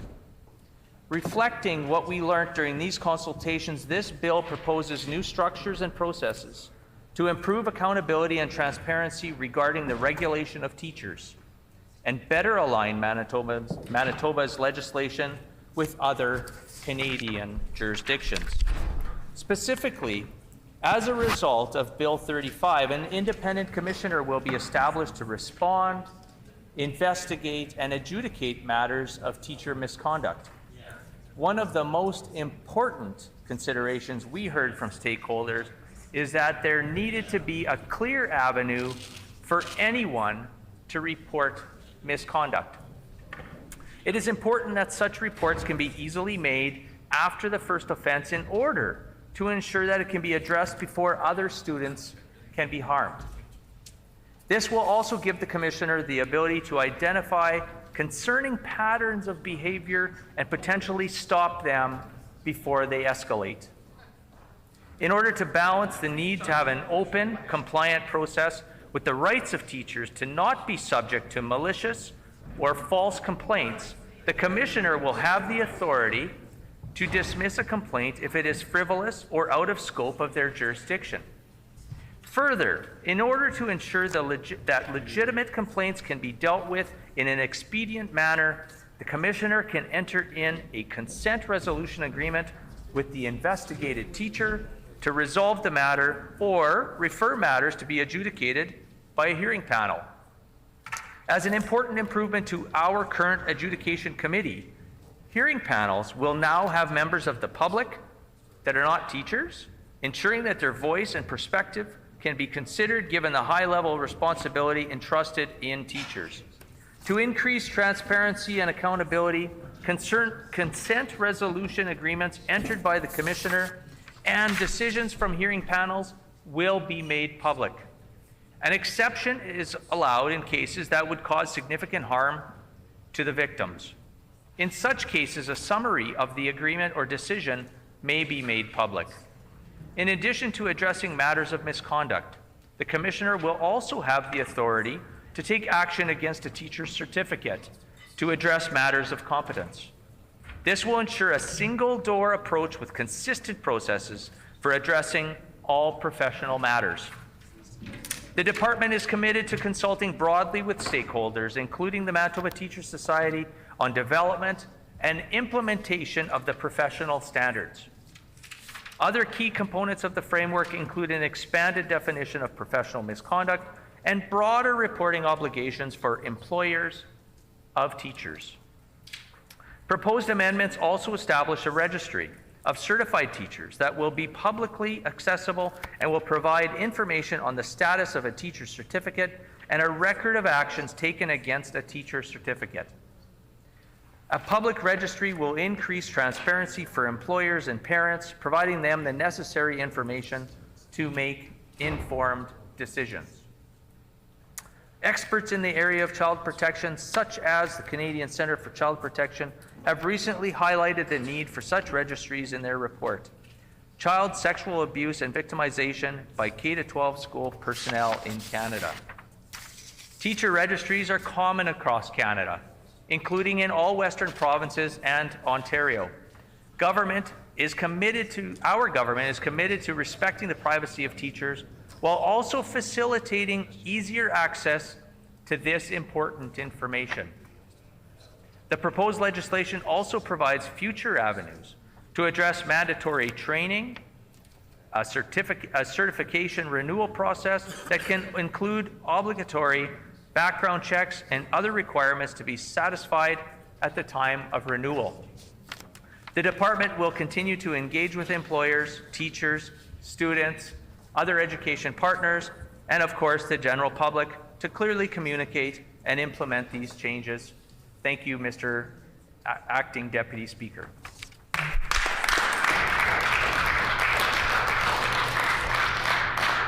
A question period of up to 15 minutes will be held.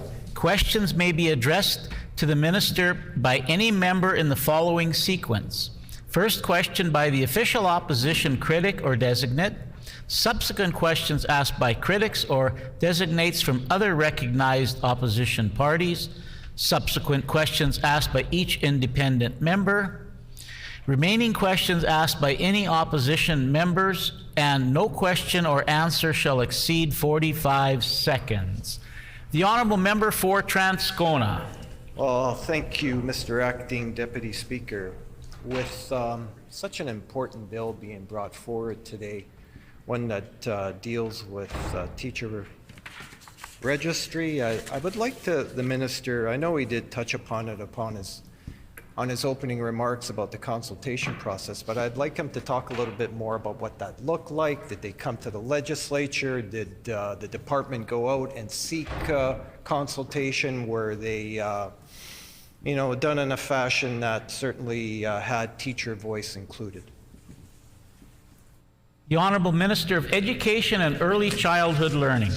Absolutely, and I'd like to thank the MLA for Transcona for his respectful question. Mr. Acting Deputy Speaker, the consultation process, as I said in my opening remarks, took place from November of 2022 to March of 2023, and those consultations had 2 rounds, and they varied in different venues or media type of consultations, and that ranged from in-person meetings, Zoom meetings, and any other type of pieces of documentation that needed to be shared with those. The Honourable Minister's time has expired. The Honourable Member for St. Boniface. Yeah, if I could just ask the Minister, I had a question because I know that the bill will ask 2 questions. One, if I may, one relates to the fact, of course, it makes sense that we're talking about the safety of students. I was just wondering whether there had been any consideration about the fact that sometimes there can be challenges for teachers if it's another teacher or if it's somebody else, if it's not just a mistreatment of a student, but a mistreatment of somebody else in the workplace, if that was something that was ever considered. And the other was just a concern around the asking about the regulations, the idea that a whole bunch of stuff will be determined in regulations in the future. The Honourable Member's time has expired. The Honourable Minister of Education and Early Childhood Learning. Thank you, Mr. Acting Deputy Speaker. I'd like to thank the member from St. Boniface for the question. So I'll try to unpack his couple questions in a short amount of time here. But what does the new bill do? The proposed bill is going to strengthen the regulatory framework for teachers through amendments to the Education Administration Act. Specifically, the bill will provide the legislative framework to establish the independent commissioner to investigate, adjudicate, and otherwise respond to matters of teacher misconduct and competency, including having the ability to enter into a consent resolution agreement and refer matters to a hearing panel for adjudication. Hearings that will be open to the public and hearing panels that have equal representation. The Honourable Minister's time has expired. The Honourable Member for Transcona. Thank you, Deputy Speaker. We know that we already have many disciplinary processes outlined in current collective agreements. I'm wondering is how will the regulatory regime of Bill 35 coexist with the existing disciplinary processes that are part of many or of all collective agreements that are in place here in Manitoba? The Honourable Minister of Education and Early Childhood Learning. So I'd like to thank the member again for that question. So as he knows, and we've had a chance to do a bill briefing, Mr. Acting Deputy Minister, as Manitoba Education and Early Childhood Learning does not have the authority to regulate non-teaching staff, this is something where we're going to be having a commissioner, which is going to be selected by the minister, somebody based on qualifications in adjudicating matters of professional misconduct, and the draft legislation does not contemplate specific criteria.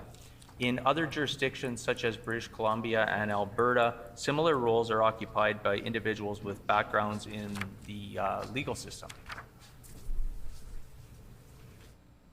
The Honourable Member for St. Boniface. Thank you. Yeah, this question for the Minister, sorry, it relates to sort of the open-ended part of the bill, which I think might be too open-ended. This is obviously a bill that could have a huge impact on the lives of anybody who comes forward who's facing such a jurisdiction. So, is there any anticipated idea of what the regulations actually will be? Why are we deciding to make all these regulations rather than making the decisions right in the legislation where it's accessible to legislators as part of the debate? The Honourable Minister of Education and Early Childhood Learning. So of course, thanks, Mr. Acting Deputy Speaker. So once Bill 35 passes, we will be working on various misconduct or competency standards as well. And so the bill provides the Commissioner powers to address the competency issues in accordance with professional standards. And the department is also committed to consulting broadly with all our education partners here in Manitoba, which of course includes the Manitoba Teachers Society, on the development and implementation of these professional standards. The department's also heard from stakeholders that it's very important to have that single door for students and parents to raise any concerns they have with a teacher. Mr. Acting Deputy Speaker. The Honourable Member for Transcona. Thank you, Mr. Acting Deputy Speaker. As you know, local school divisions have a tremendous amount of responsibility. They hire professional staff to do the important work that they do in their schools. Am I to assume correctly that Bill 35 will parallel some of the processes that are already in place that with regards to how school divisions discipline teachers that found to be in misconduct? The Honourable Minister of Education and Early Childhood Learning. Thank you, Mr. Acting Deputy Speaker. The bill, to the member, the bill establishes a fair and transparent process which includes the reporting, investigation, and decision-making processes which will be complemented by public reporting. The bill also gives investigated teachers the options of appealing a decision to the Court of King's Bench, which, if they consider a decision to be unfair. As with the current process, teachers may continue to be represented by legal counsel, and the department will work with the Commissioner to ensure that the rules of practice and procedures adhere to all expectations of the procedural fairness and due process. The Honourable Member for St. Boniface. Thank you very much, Mr. Assistant Deputy Speaker. Yeah, my question here for the Minister is, it actually relates to non-disclosure agreements, because we had we brought forward a bill to reform NDAs, and we actually had people who were teachers who were talking about some of the issues they've been required to sign NDAs. And you may not be able to answer this, if somebody has signed an NDA, would they be able to break it as part of this, if they were testifying or if they were being a witness in front of this jurisdiction? The Honourable Minister of Education and Early Childhood Learning. Thank you, Mr. Acting Deputy Speaker, and I thank the member for St. Boniface for that question. That specific question Mr. Acting Deputy Speaker, I will endeavor to get the member from St. Boniface the exact answer to his question. The honourable member for Transcona. Thank you, Mr. Acting Deputy Speaker. We know, as I mentioned earlier, this is a very consequential piece of legislation and will amend many of the current practices that are already in place when it comes to professional conduct, professional standards, etc. Has the department thought about an awareness program, essentially professional development for teachers once Bill 35 receives royal assent? The Honourable Minister of Education and Early Childhood Learning. Thank you, Mr. Acting Deputy Speaker, and to answer the member's question, part of the consultation process that we've done with many education partners throughout the province. Also, I'd like to remind the member that we've also did a ministerial mandate to all school divisions for school staff to be trained and to have taken the Respect in Schools or the Commit to Kids program. So a lot of that is encompassed into those two programs, and by the end of February 2023, those school staff were supposed to be trained in those two programs. The honourable member for Transcona. Thank you, Mr. Acting Deputy Speaker. I don't know if that answered the question. This is specific to Bill 35 and the really consequential changes that are being proposed by Bill 35. What I asked about is the really important professional development that will have to take place. This is more than just doing a respect in school or a respect in sport requirement. This is to do with how a teacher does their job and how they're going to be, for lack of a better term, monitored. So I'm hoping for some professional development. The honourable member's time has expired. The Honourable Minister of Education and Early Childhood Learning. Yes, thank you, Mr. Acting Deputy Speaker. And to the member from Transcona, I went with a bit of a different answer to his original question, and thank you for clarifying your question. Absolutely, Mr. Acting Deputy Speaker, there's going to be some professional development around Bill 35. And keep in mind that the majority, quite a large percentage of teachers are going about their everyday teaching our youth in this great province of ours. They're trusted, absolutely, and this bill will help keep those students safe. That is such a small percentage, but very important to make sure that there's an avenue not only for the student safety and for parents and guardians, but to make sure that also the teachers. The Honourable Minister's time has expired. The Honourable Member for Transcona. Thank you, Mr. Acting Deputy Speaker. I do appreciate the professional development piece that will be offered. I'm glad that's on the record because it's really important, Acting Deputy Speaker, that be in place. This is new in Manitoba and teachers will require, it's going to be a steep learning curve that's going to be experienced by many educators here in Manitoba. I just want to move on to the criteria for selection of the commissioner. What does the minister and his department envision as being some of the qualifications, criteria that they're going to require of this commissioner?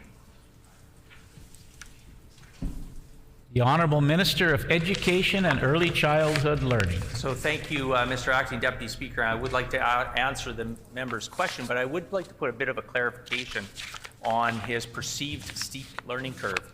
Mr. Acting Deputy Speaker, so this bill is brought forward to make sure that our students are kept safe.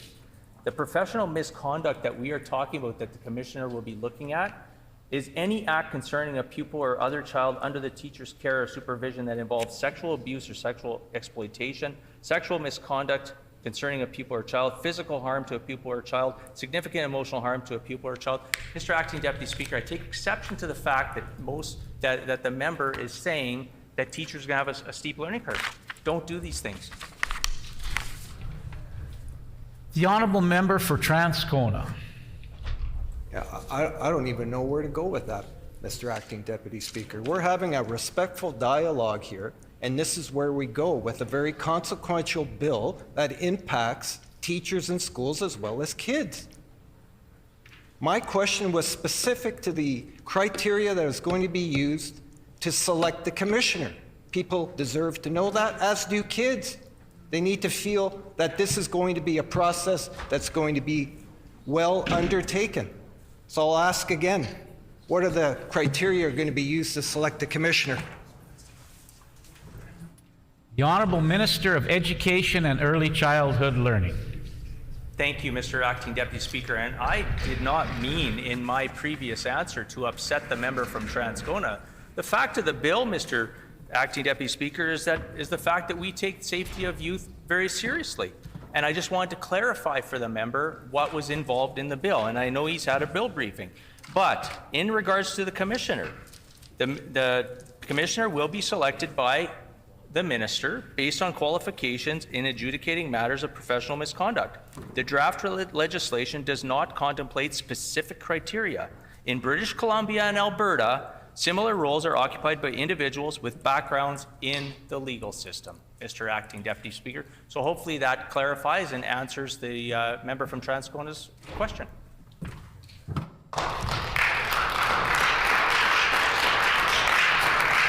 Time for questions has expired. The floor is now open for debate. The Honourable Member for Transcona.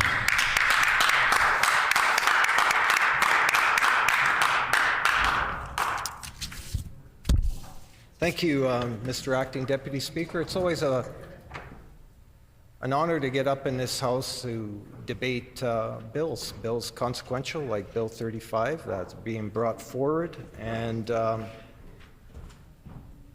I look forward to the debate this afternoon. This is something that we're learning about.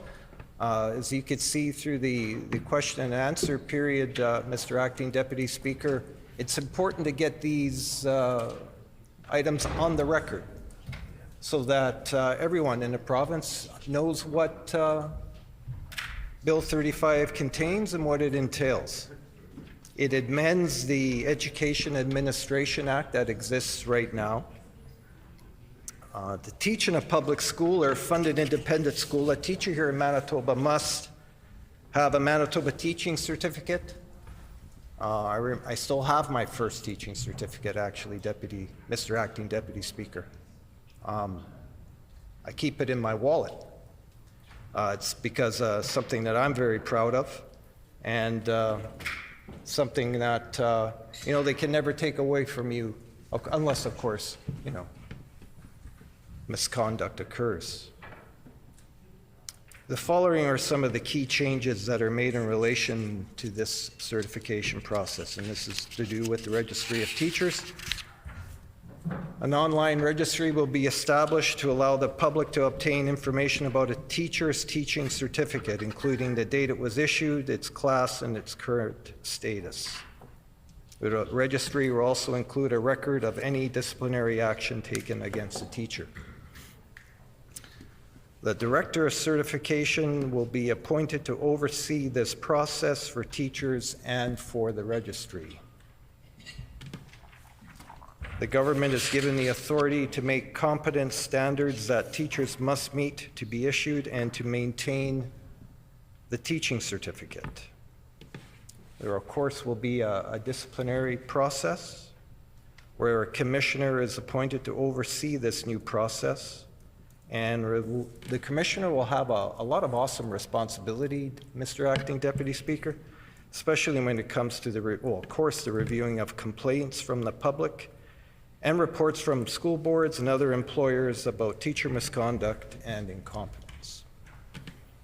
The commissioner can decide what action is appropriate to address a complaint or report and can investigate, close the matter by not taking further action, postpone taking action if the teacher's employer or a criminal proceeding is addressing the same concern, enter into a consent resolution agreement in which the commissioner and the teacher agree on appropriate consequences that address the concern without a hearing, and order a hearing and appoint a hearing panel.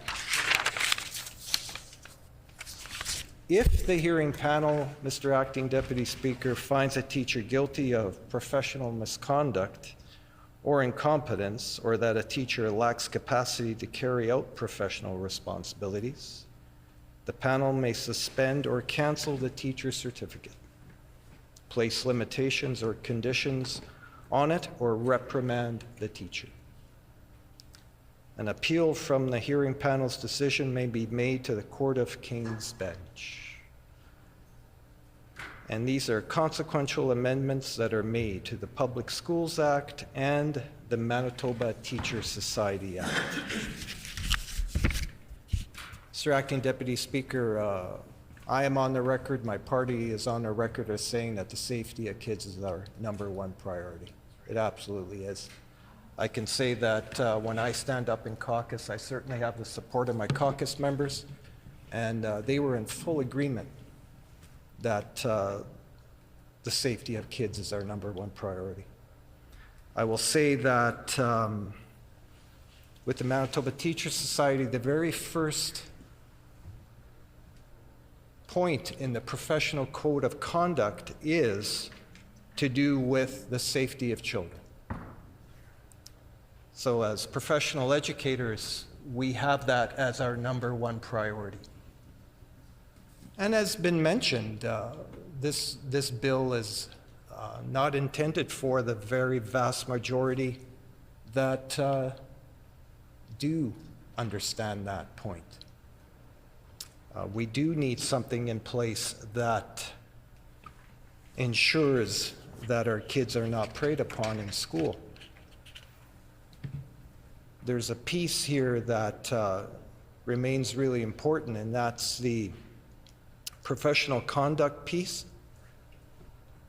And it's my hope that that is kept in mind when we move forward with the implementation of this bill.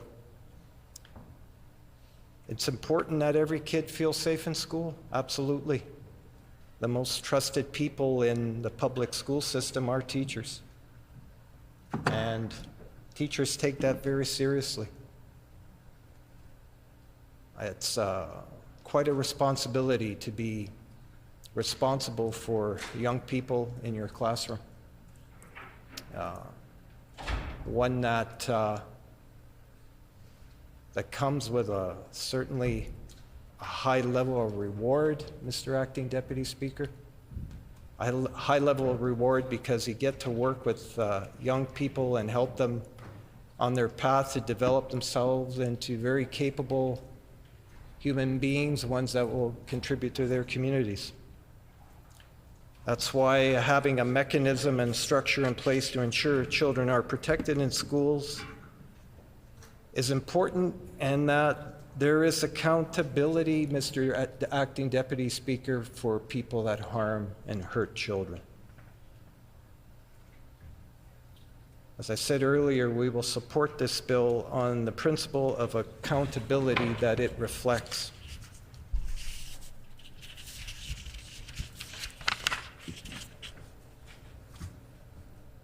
Teachers and educators certainly will have a voice on this disciplinary process as it's designed.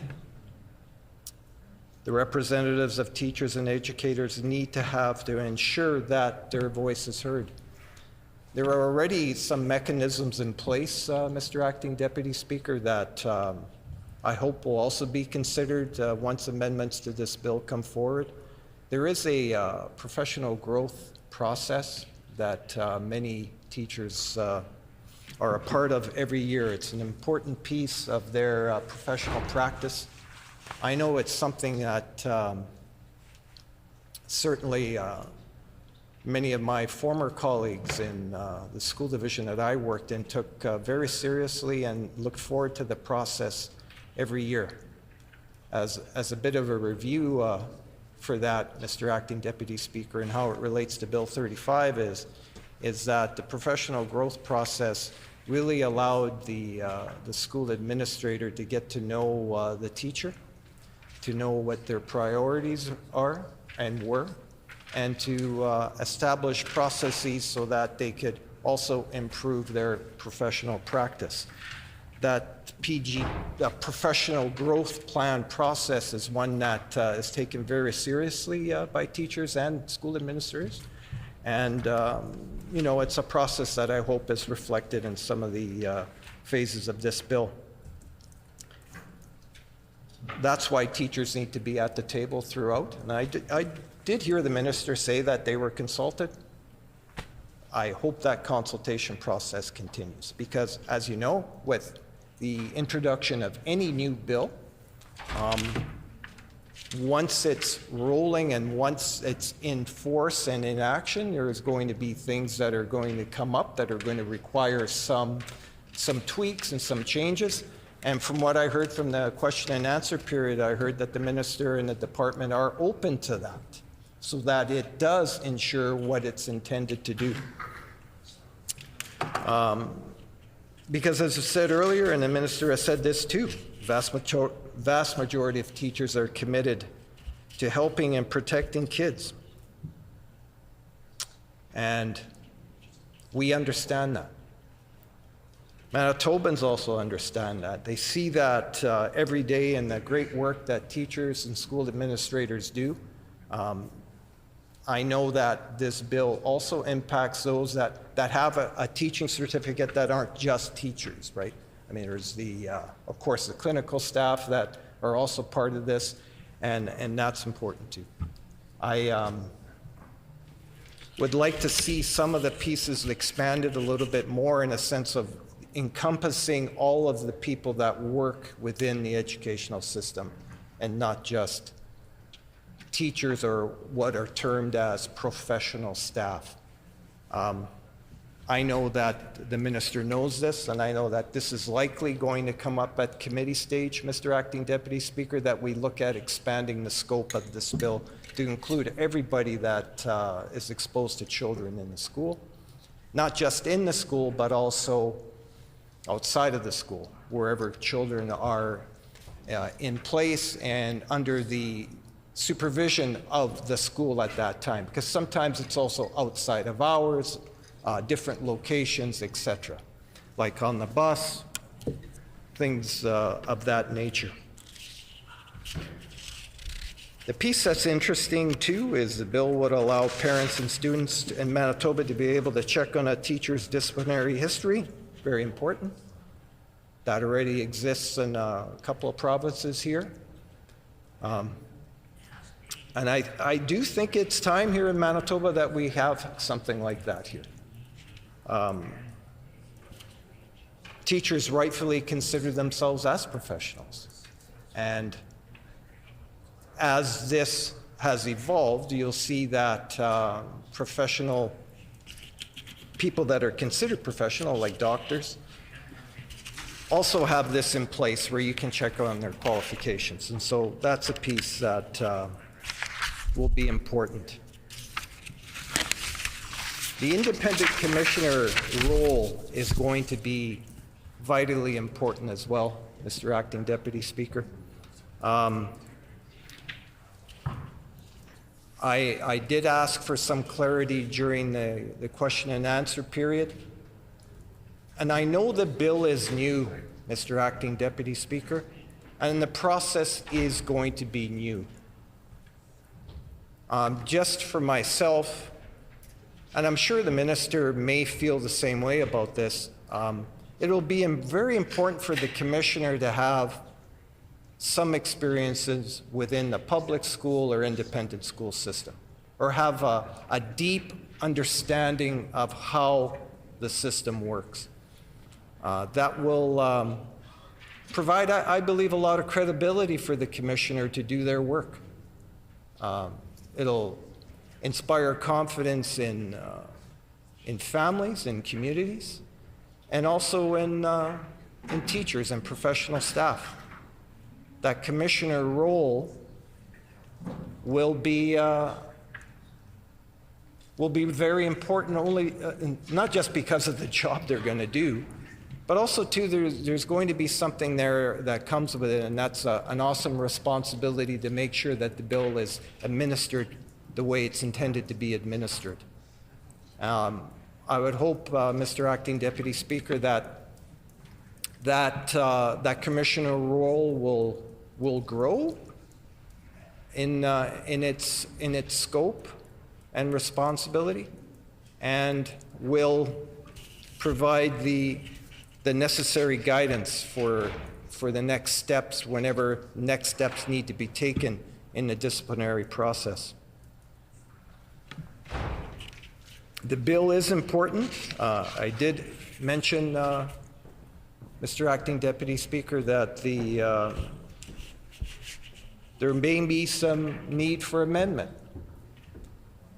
When we get to the committee stage for this bill, I am quite confident that there will be a number of presenters, both in person and virtually. The really unique thing about Manitoba, and I know you know this, Mr. Acting Deputy Speaker, is that committee stage and the role the public plays at the committee stage. It's unique in Canada. We saw it. We see it on a regular basis. I was checking the committee website, Mr. Acting Deputy Speaker, and I've noticed that a number of Manitobans have already signed up for the committee stage. And I look forward to being at committee, and I'm sure the minister does too, supporting the presenters when they arrive. And also, though, too, Mr. Acting Deputy Speaker, is hearing what they're bringing to the table to make the bill even better, right? Because that's going to be really the piece that's going to define this, is the committee stage. Because we're going to need to hear from what people are saying about it. Because it is also part of that consultation piece that we often talk about as legislators here in the House, one that can't be diminished, Mr. Acting Deputy Speaker. And I look forward to that. I'm sure there will be many organizations that will also be part of that committee process. An organization such as Stop Educator Child Exploitation that has said and is on a record as saying that this registry is a positive step. And I'm sure they'll be there to make a presentation. The Canadian Centre for Child Protection has also said that this bill is a positive step that will bring Manitoba more in line with other provinces and will, I think, position Manitoba well within the country. It's nice every once in a while to have Manitoba seen as a lead in something.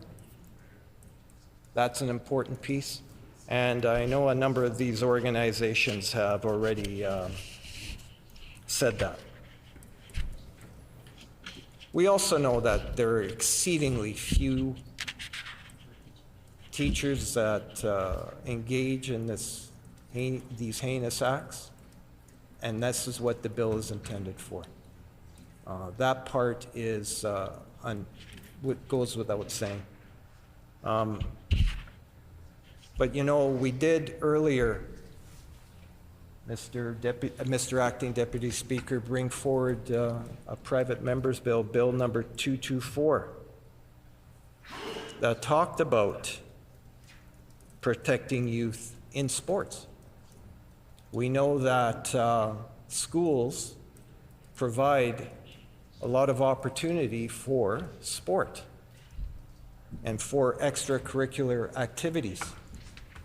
We also know that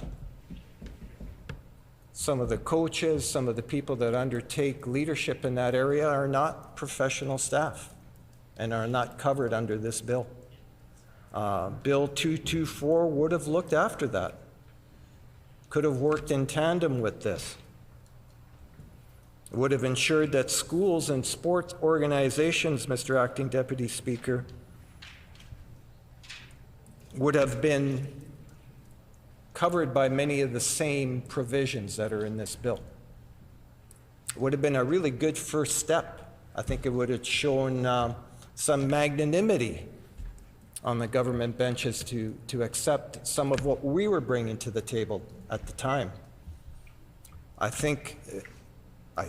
know it was a missed opportunity, Mr. Acting Deputy Speaker.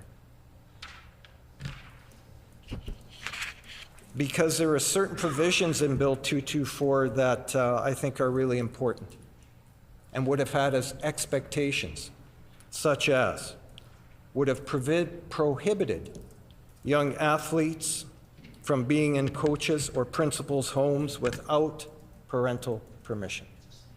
Would have put it right there. It's just not going to happen. Without express permission. Supporting the bill would have prevented harm against young people and created a model of responsible coaching behavior. And again, another opportunity to show some leadership, Mr. Acting Deputy Speaker, so that everyone, parents, kids, coaches, could feel comfortable, feel confident in the people that will be working with their kids.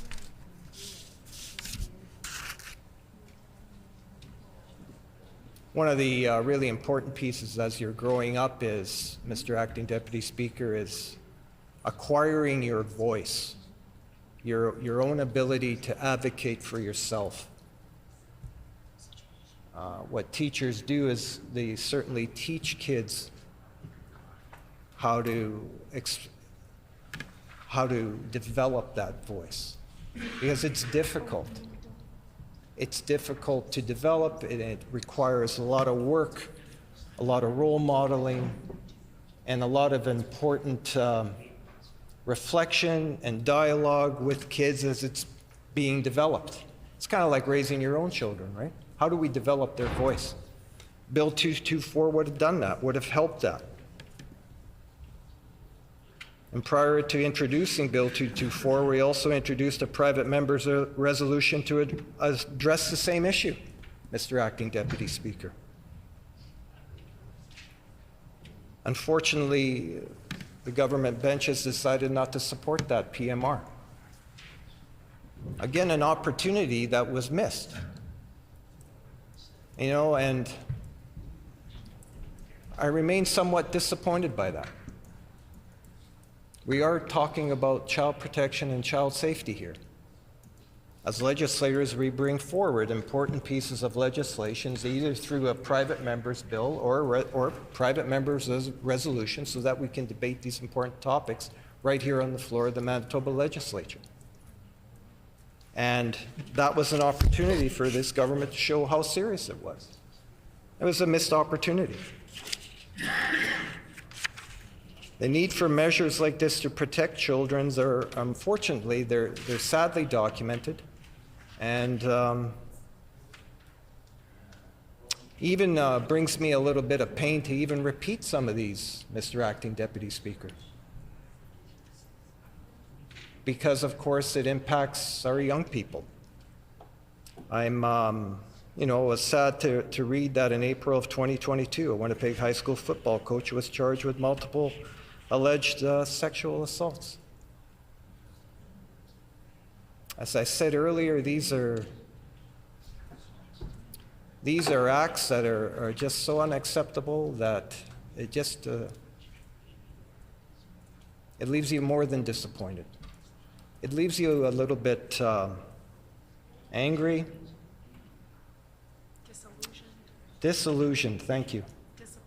And disappointed. But here's the piece.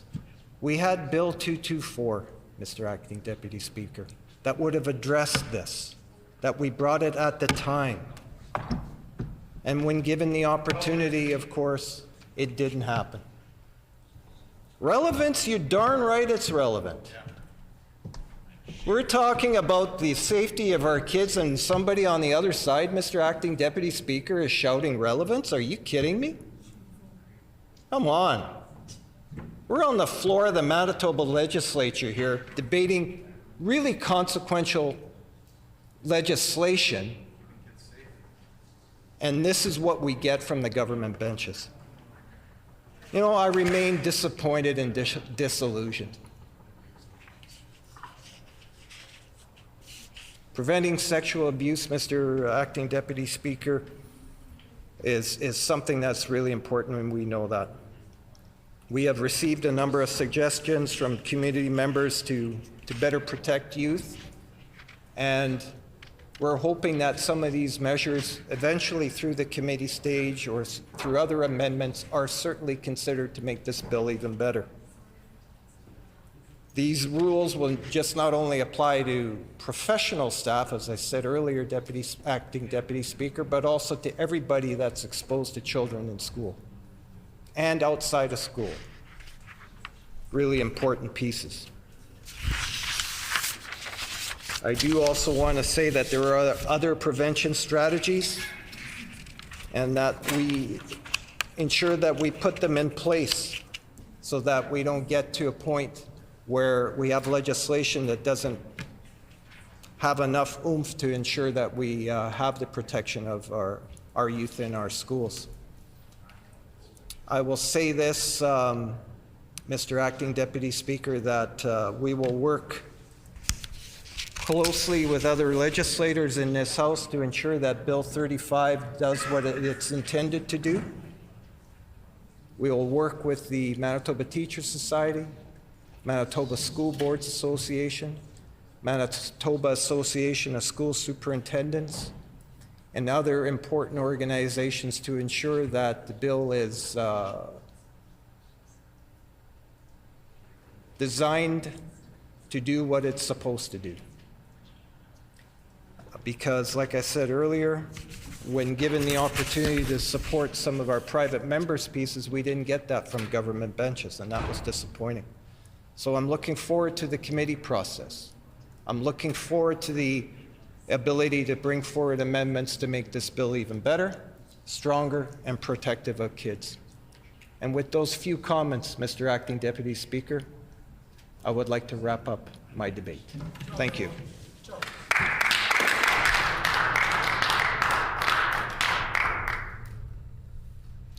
The Honourable Member for Union Station.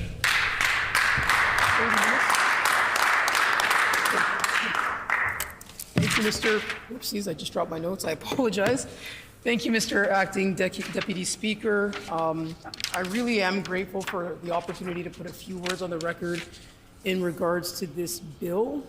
Bill 35 is an important piece of legislation, and I do think that it's important that this bill comes forward now.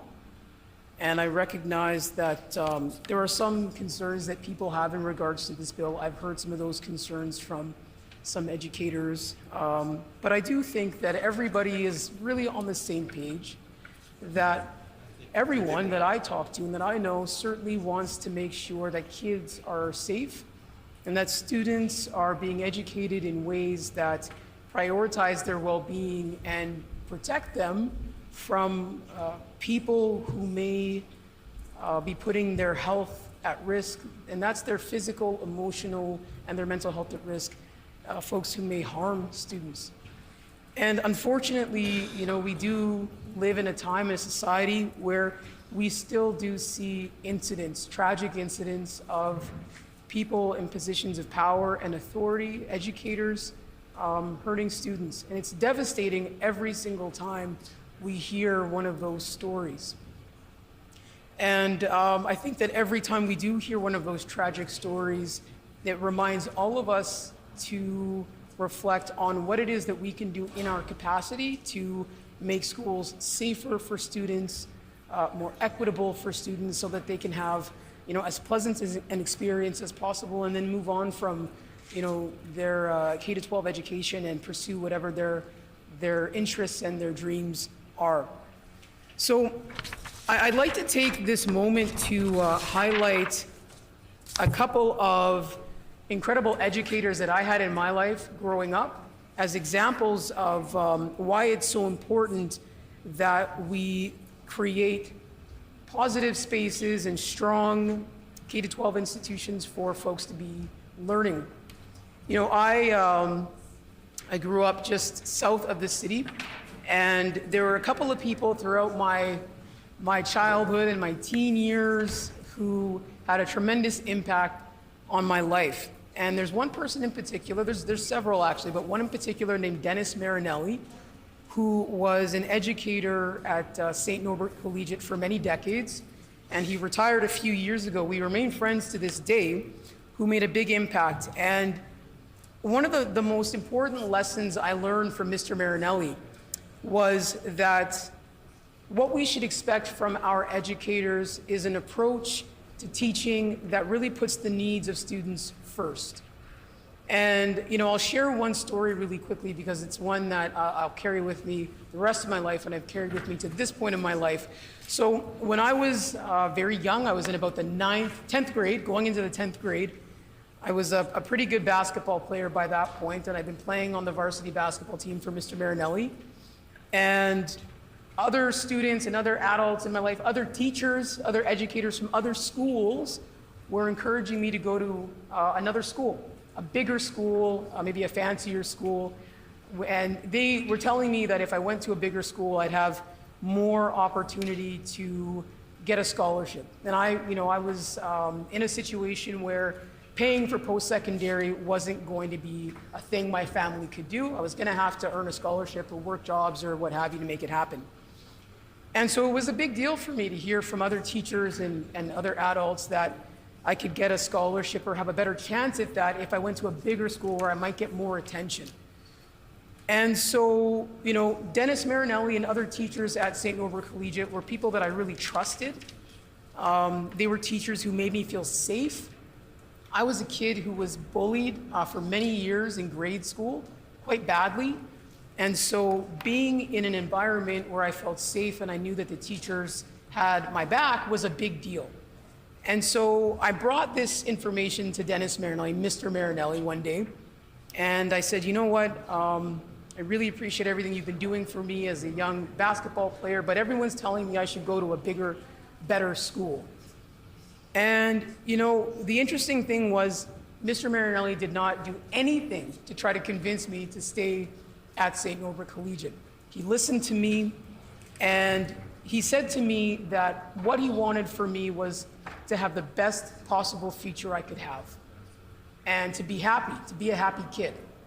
And that whatever I chose to do, he would support me. And if I chose to stay at that school and play for his team, he would be in the gym with me before the day started, as he already had been many days of the week, rebounding for me, making sure I could get in there and practice, put in extra practice. And he'd make sure the gym was there for me after school, and he'd make sure I had access to camps if I wanted to go, if I stayed. And then he said, but if you choose to go to another school, a bigger school where people are telling you to go, if your family makes that choice, I want you to know that I'm still going to open the gym for you early in the morning, and I'm still going to rebound for you. And I'm still going to make sure that you have the support you need and the coaching you need after hours so that you can be the best student athlete you can be, because I want you to succeed. That was a lesson for me that it taught me about the kinds of people, the kinds of teachers you should really have in your life. And every single student deserves to have a Mr. Marinelli in their life.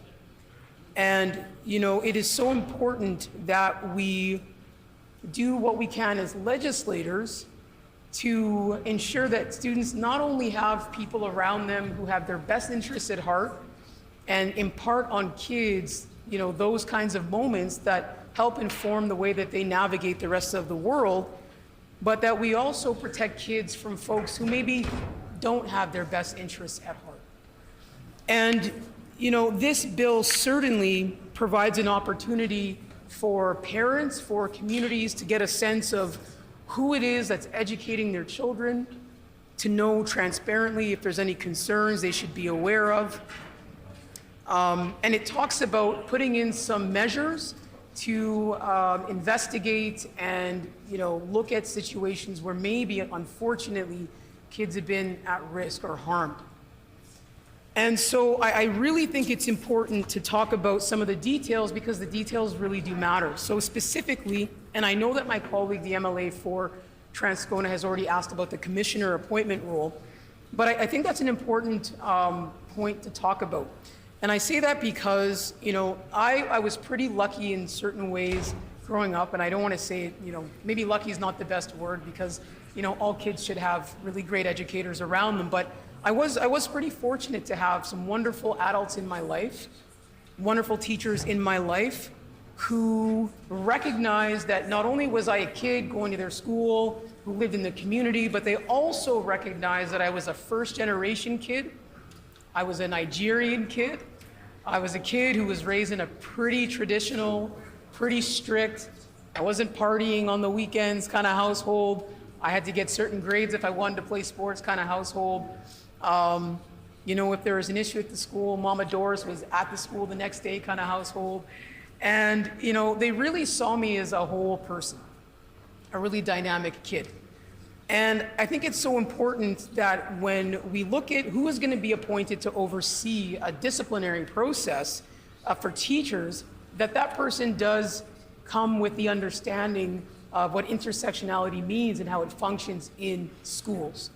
It's really, really important that whoever that person is not only has an understanding of school systems and all of the dynamics that seem really obvious, but I think it's crucial that to really maximize the value of that role, you know, it be somebody who has an understanding of the different identities and experiences and complexities that students have in order to make sure that any concerns that are brought forward are given their due diligence from a perspective of somebody who can appreciate the diversity that exists in Manitoba schools.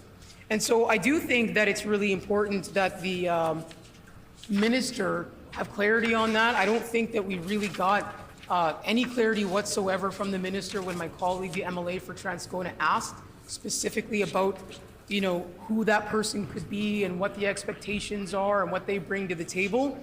I think those are very valid questions, and if we want to ensure that you know, all issues are taken seriously and that all experiences are seen for the diverse sort of experiences and issues they may be, that the person who's in that role be someone who has an expertise that incorporates intersectionality. It's not just a buzzword, it means something very concrete and real and applicable everywhere, but certainly here in Manitoba. So, you know, when we talk about safety in schools, it's also important for us to talk about what has also already been brought up in this House, and to talk about the fact that school and school access and the relationships that happen, you know, in those places isn't just a, you know, 8:30 to 4:30 or 8 to 4, the hours of the schools now. It isn't just within that period of time, Monday to Friday, when kids are in the building, right? We're talking about interactions and relationships that take place in sports, extracurricular activities, you know, intramural activities, student government opportunities.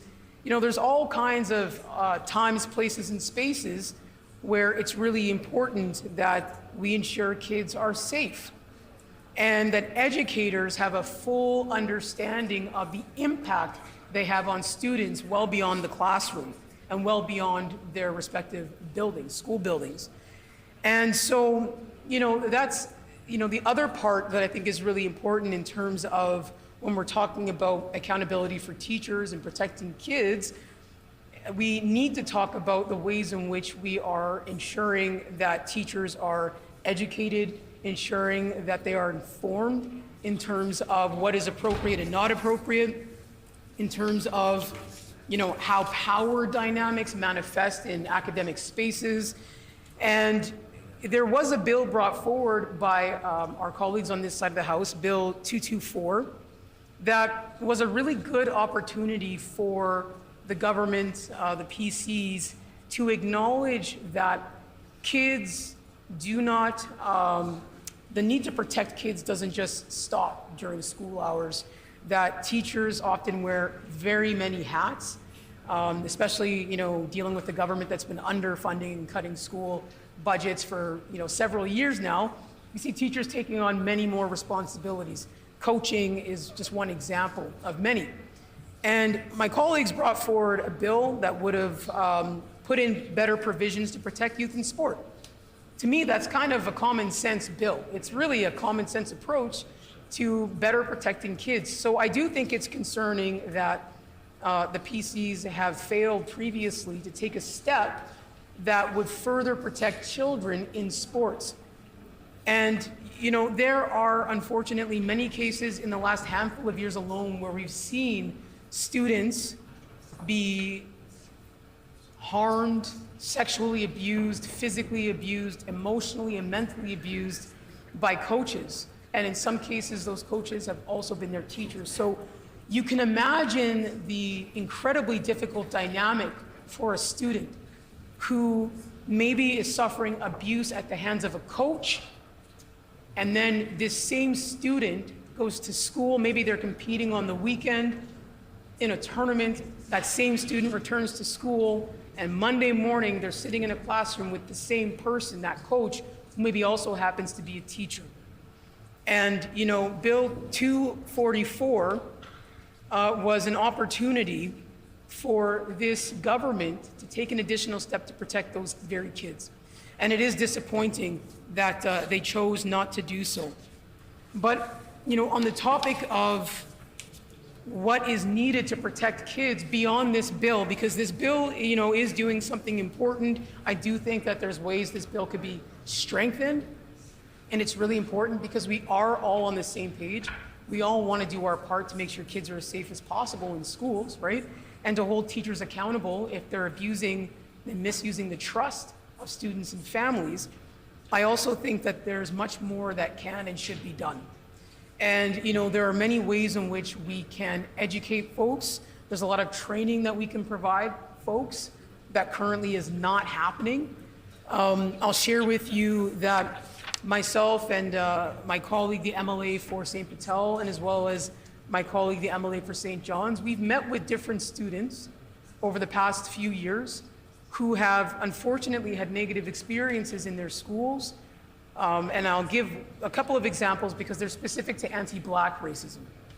And these are young Black students who should be focusing on, their studies, getting the grades they want to get, participating in extracurricular activities. School dances are still a thing, I know. Maybe TikTok. These are students who should be focusing on, all the fun and important things of high school. But we were meeting with those students because they were experiencing some pretty harmful things in the hallways of their schools. And they didn't feel as though they had the support, the adequate support of their educators, the administration of their schools. And, I think a part of the reason why there was a lack of adequate support is because there is a lack of understanding on the part of some of those educators about what anti-Black racism is and how it functions and how it hurts people, how it manifests, how do we address it meaningfully and immediately. And so those students came to us because they wanted to be heard, they needed to be heard, because they had great ideas about how this can be addressed in their schools, and because they understand that legislators have a responsibility to take action when those kinds of issues are brought forward. And so, something that I think this government has failed to do is look at the ways in which educators are informed. Again, I'm going to use that word again, from an intersectional perspective. What does it mean when young Black students, young Black women, come forward and say that something that is being shown in the classroom, something that's been said in the classroom, something they've heard in the hallway is harmful and specifically hurts them as young Black female students? If we are not providing the resources and the opportunities for educators to be adequately informed and equipped with the tools so that they can respond appropriately, that hurts students. And what we're talking about today is a step that's being taken to protect students. And when we talk about that, we have to be honest about how it is we're going to ensure that all students are protected. And so that's why I'm raising that, because I've met with students in Winnipeg. I've heard from students beyond Winnipeg. In fact, I visited with a young student and his family 2 summers ago. This kid was experiencing some pretty brutal incidents of racism in his community. And so I drove out there with the MLA for St. John's. They reached out to both of us, and we met with the family. And one of the things that was abundantly clear was that there was just a deep lack of understanding of what this family had been going through. And, you know, there was a lack of clarity for administrators as to how to properly respond. And so again, and I can't impress this enough, Mr. Acting Deputy Speaker, when we talk about Bill 35, we're talking about the importance of protecting kids. We have to make sure that we're taking steps beyond this bill to protect all kids and to understand the experience of all children getting educated in Manitoba. It's 2023. There are many ways that we can do that, and it's really important that we do. So I think that when a lot of people, and I raise that again because I think when a lot of people think about protecting kids from abuse and, you know, making it transparent which teachers are violating the trust of students and families and harming them, we need to recognize that harm, mistreatment, abuse happens in a myriad of ways. And the more that we talk about the ways in which it happens and create a greater understanding, the more we can effectively put policies in place that better support families and students and communities, quite frankly. And, you know, Manitoba, like the rest of the country, is competing for international talent. There's an increase in immigration to Manitoba that we are going to see, hopefully. I know we're losing a lot of talent from Manitoba, unfortunately, under this government, but we're all hopeful that we can see an increase in international talent coming to Manitoba. And we need to make sure that we've got policies in place that recognize the unique needs of these communities and these families that are coming here. And so when we move forward, you know, with this bill, and I know, like I said in my beginning, my earlier remarks today, that there are some folks who have some concerns about what this means in some ways for teachers.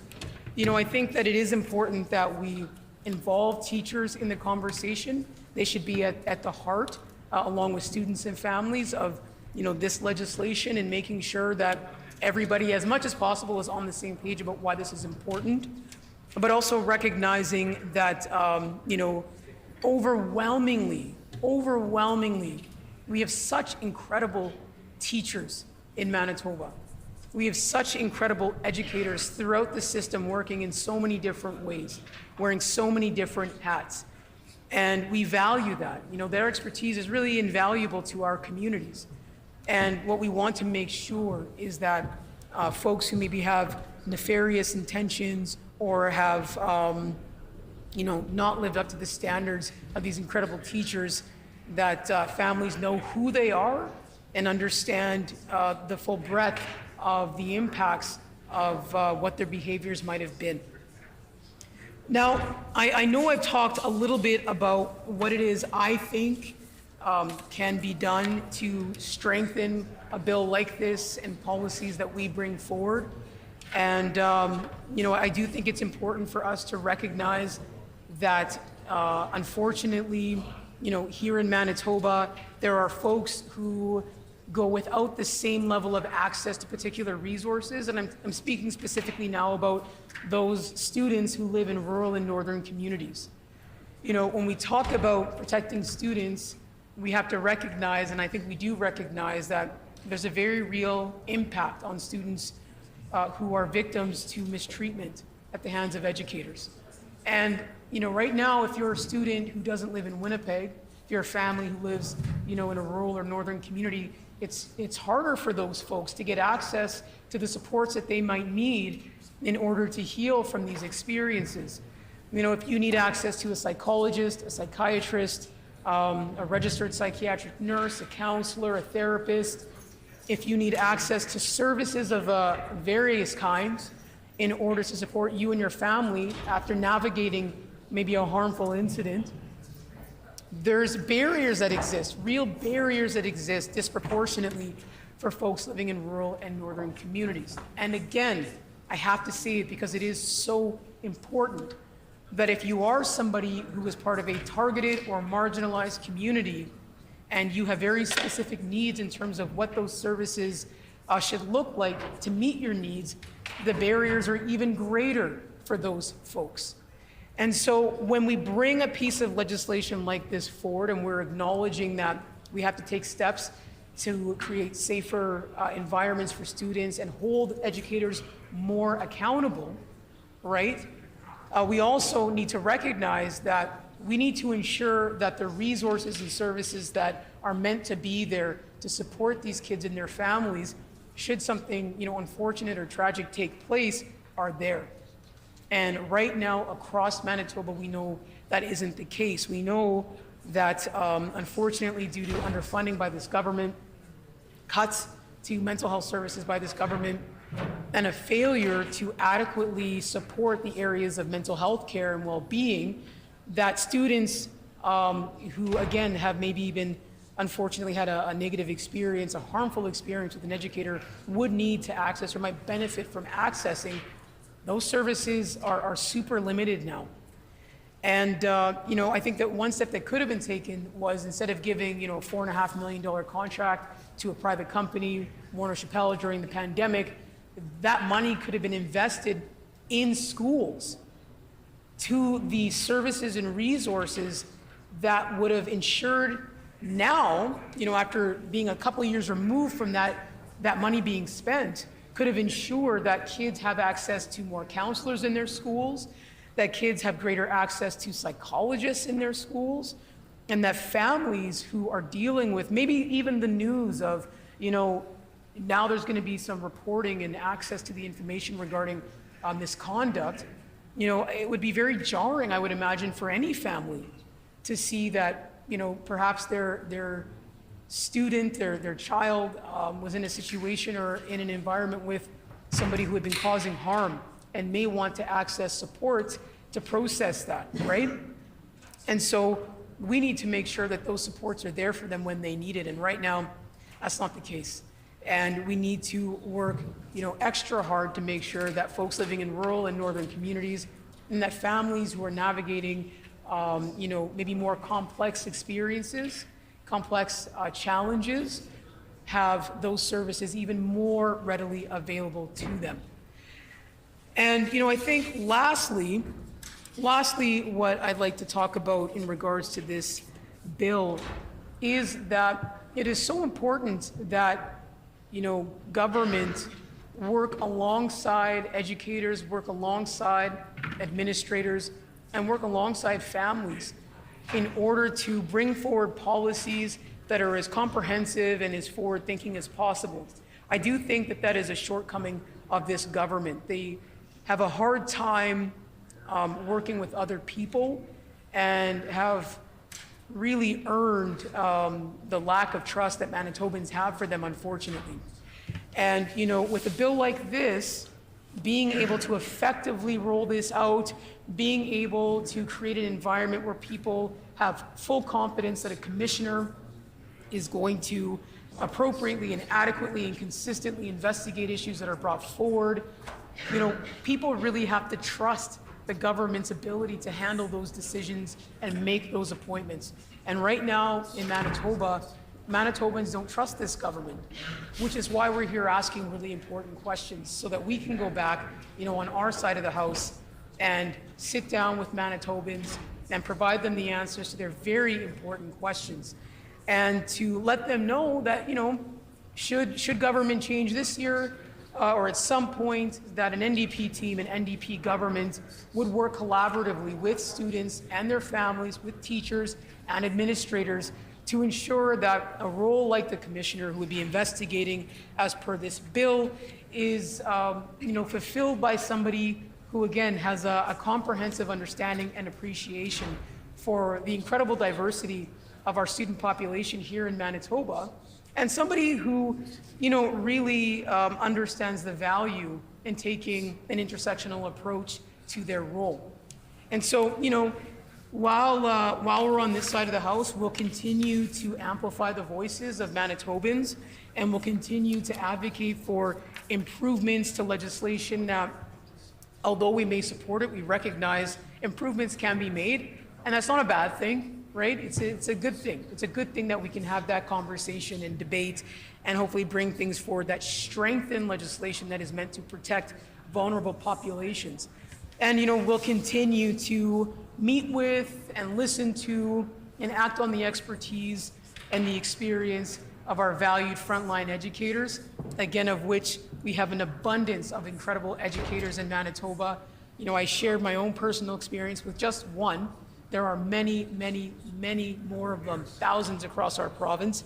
And the hope is that we can ensure that there's even more wonderful educators in our classrooms, teaching kids, supporting families, and working alongside government in partnership to make our schools better, safer, healthier places for students to learn, for families to feel connected to their communities, and quite frankly, to strengthen our province.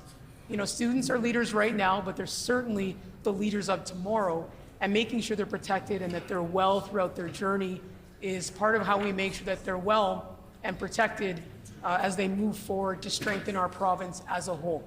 So thank you for the opportunity to put a few words on the records today. Thanks.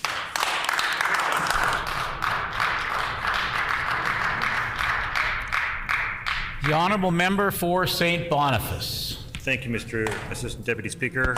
It's a pleasure to put some words on the record about this bill. It does have some very serious flaws. I will say that in terms of regulation, one of the things that all judicial processes, including this one, must have, they have to have complete integrity and due process to protect everybody involved. You want to make sure that when it comes to justice, that the person who's been hurt is protected, that they're able to come forward and speak safely, that they're not re-victimized by the process that is set out. But you also want to ensure that you have balance and evidence, and that that the due process of somebody facing charges under a bill like this have to be respected. And so one of the concerns here for us is that there's a fairly broad area where it says that a whole series of questions about what will work or what constitutes an offense will be regulated instead of legislated. That is to say, if the cabinet wants to do an order in council and declare or either add or remove these elements, that's one of the concerns, that it's sort of, it makes it too, in a sense, too broad and too flexible. We don't know what exactly would constitute an offense. We don't know what could be a problem. And it's also just as easy, if you might have something that's legitimate in there, that's an offense or a problem that needs to be dealt with, that could be removed through regulation as well. When really, to us, that's one of the things that's missing, that this needs to have a legislative framework, that it's very clear, because having it, a fill-in-the-blank later bill when it comes to regulation really creates a lot of uncertainty for a bill that requires certainty. The other is that the other consideration about it is, while we all agree that the protection of children needs to be paramount, one of the things we talked about is the fact that it's the mistreatment even of teachers can actually come from within the workplace. And so I know that there were some members who had the opportunity to attend the Committee on Legislative Affairs November 2nd. We brought forward a bill to reform NDAs, and there were 5 hours of very powerful testimony. I know not everyone has 5 hours to watch it on YouTube, but it is very powerful testimony of how people have been affected by non-disclosure agreements. And it was only because people were able to stand up and speak for the first time. They were not, because they had parliamentary privilege at committee, essentially the NDAs did not apply. And if it weren't for the fact that those people were able to speak, I don't think it would have been possible for any of us as MLAs to really understand what people who've been required to sign NDAs have gone through. They often have PTSD. What they've gone through is traumatic, and they've been silenced. They're not able to talk about it. And so if it weren't for the fact that people were able to speak up, and I know that I don't think people at the committee would have been as convinced.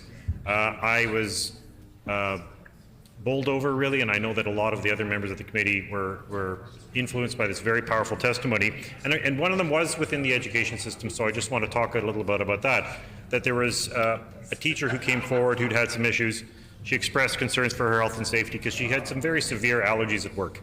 Right, and she'd never had issues. She'd worked in other schools for years before, and all of a sudden started at a new school and expressed concerns for her health and safety because she can actually have a fatal response if she's not being, if people are being careless. She said she asked if students could eat in one of the other, if students could eat in another room that was empty at lunchtime. Her request was denied. And though she recognized that no workplace can guarantee that there's no chance whatsoever of an allergen or a risk, she ended up being taken away in an ambulance in anaphylactic shock because of her exposure in the workplace. The administration charged her for a sick day for this incident. And that was just the beginning. This was an administration. Essentially, the principal was not willing to accommodate the fact that she had allergies, and it put her life at risk. She ended up being taken away in an ambulance, which in itself was traumatic. She submitted a note confirming that her reaction was caused by coming into contact in the classroom, requested that the room not be used as a lunchroom, but the administration again denied the request, saying they were not going to take any orders from the doctor was not their boss. And this is a case where somebody's health and even their life was at risk. This is somebody who could have died from exposure to these allergens. Their first medical plan by the doctor was rejected. And finally, they did reach out to the Manitoba Teachers Society, who were helpful. They spoke to a union rep who assured them it was just a simple medical accommodation, that this thing should have been taken care of. The union rep coached them on what to say in a letter to the principal that was respectful, but the principal responded. They said they were furious at running to the union. And this is an individual who said they had the right to seek advice from MTS and should not have to fear retribution from the principal for doing so. And the challenge there is that, and this is what we saw over and over again with the testimony of the NDA committee, is that sometimes there is no place to report, and when there is a place to report, it isn't always satisfactory. In the end, the challenge here is that there's an essential conflict. There's a conflict because of the fact that both the worker, the teacher in this case, and the principal are defended by the same union. So it's difficult for the union itself to be able to resolve this because their responsibility is to both individuals. So how do you square that circle? And she said, she testified that teachers and principals are in the same union. While trying to settle the matter, she was forced to drop a complaint and end the human rights grievance by accepting a small settlement. And in exchange for which, she had to sign an NDA to ensure that she never exposed the principal or the division and never talked about it. So she had to drop her claims, drop her reporting where she could actually get some compensation for the suffering that she'd experienced. And, here again, when it comes to NDAs, this is part of the reason I asked the minister, because I hope that if this bill were to pass, if this board is created, this certification board or this examination board is created, that it needs to be able to hear from people, and people need to be able to speak the truth and not be silenced by NDAs if that's the case. And she said she ended up with PTSD. The individual ended up with PTSD, and the person who gave them that PTSD through mistreatment at work is still working. They were forced to sign an NDA under duress and had no independent counsel to protect their rights. And she said being silenced by the NDA, not being able to share what they experienced, was like being trapped in a bottle without air. And this is one of the issues that that is so important because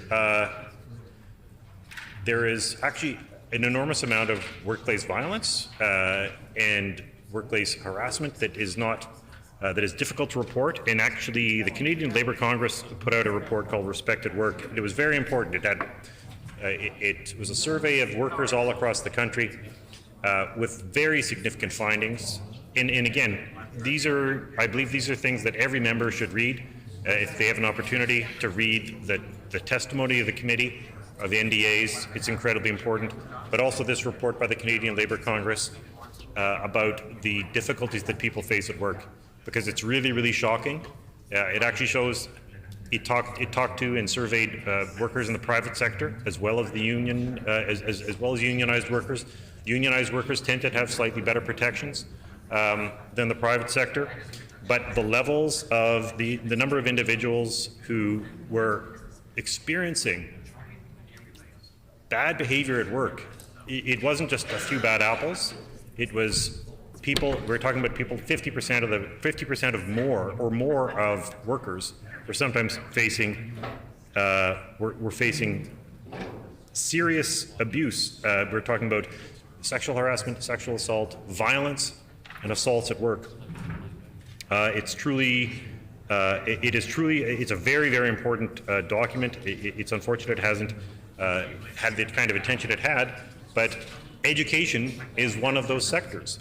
They said survey respondents indicated that third parties and co-workers are the most common perpetrators of harassment and violence, 28 and 25% respectively. And the findings reflect the sectors most commonly represented by survey respondents: healthcare, social assistance, education, and public administration. They involve both working with the public and have a significant proportion of women workers. But one of the challenges was reporting. And this is one of the things that I hope that this is actually one of the reasons why there is some reason for the necessity of this bill. It said there continued to be major barriers for reporting, that survey respondents were more likely to report experiences of harassment and violence than experiences of sexual harassment and violence. But unfortunately, for survey respondents who did report experiences of harassment and violence or sexual harassment and violence, and this is truly tragic, the majority believed that reporting made no difference or made the situation worse. And I'll just say that again, the majority of people in the survey believed that reporting injuries to them made no difference or made the situation worse. For those who experienced sexual harassment and violence and made reports, less than 1 in 4 believed that by reporting to a supervisor or manager, reporting to their union, or filing a formal complaint or grievance, their situation was made better. Many believed it made it worse.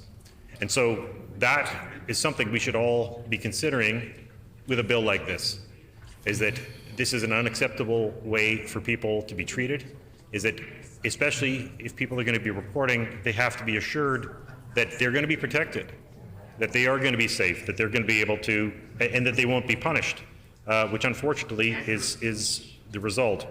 Again, so it says, of significance, the number of survey respondents who believed that reporting their experiences of sexual harassment and violence would not make a difference was 38%, or that reporting would result in negative consequences was 36%.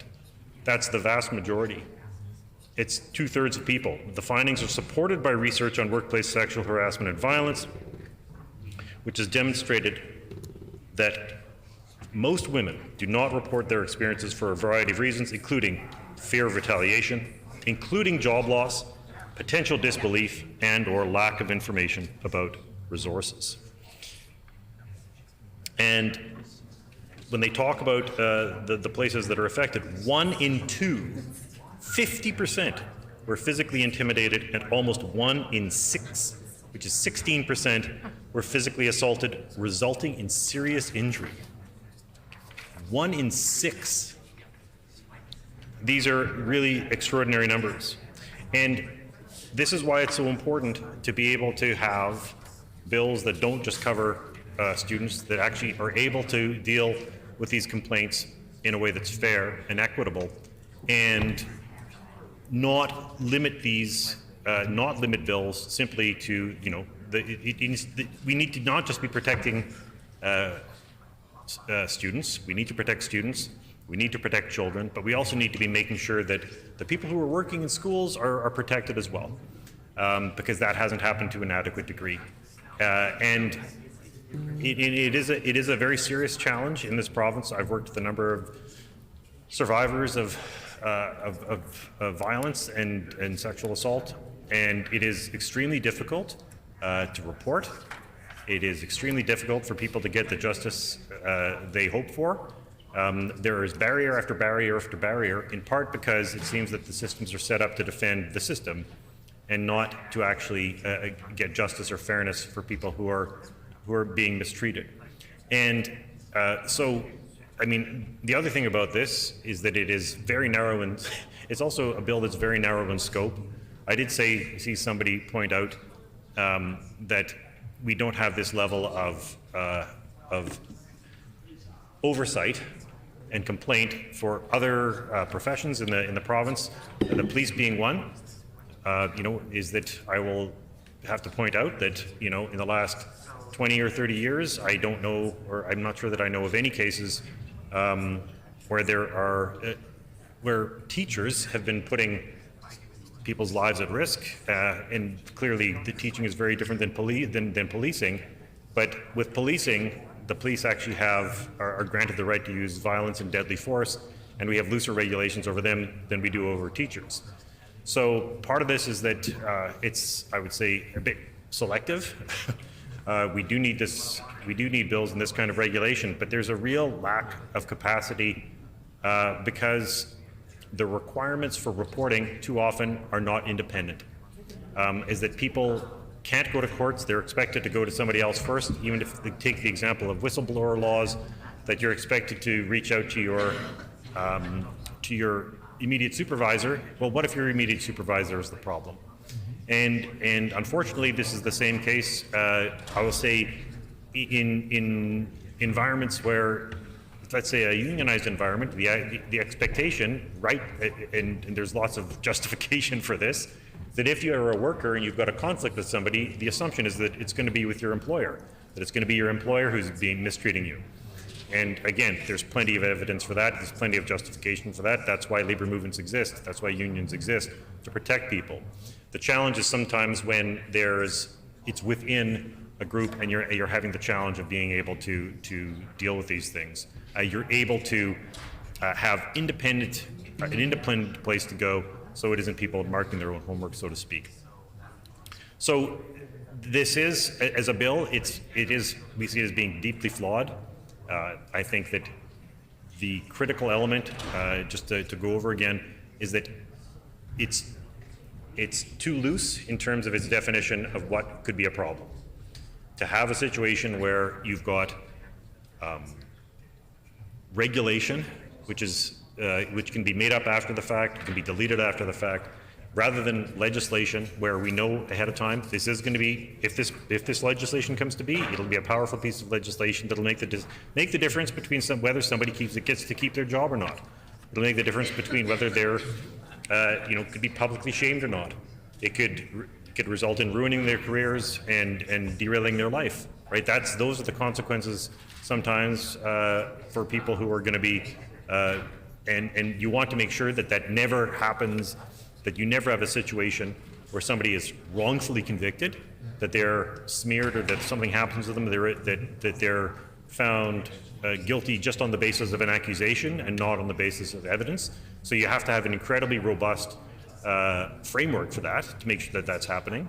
And that, again, is why I think this needs to be, those rules need to be legislated. It's very important for that to be something that is debated out in the open, that's voted on out in the open by members of the legislature, and not simply decided behind closed doors and sort of decided by fiat, by a government, by whatever government of the day it is, because you could be adding those regulations or taking them away.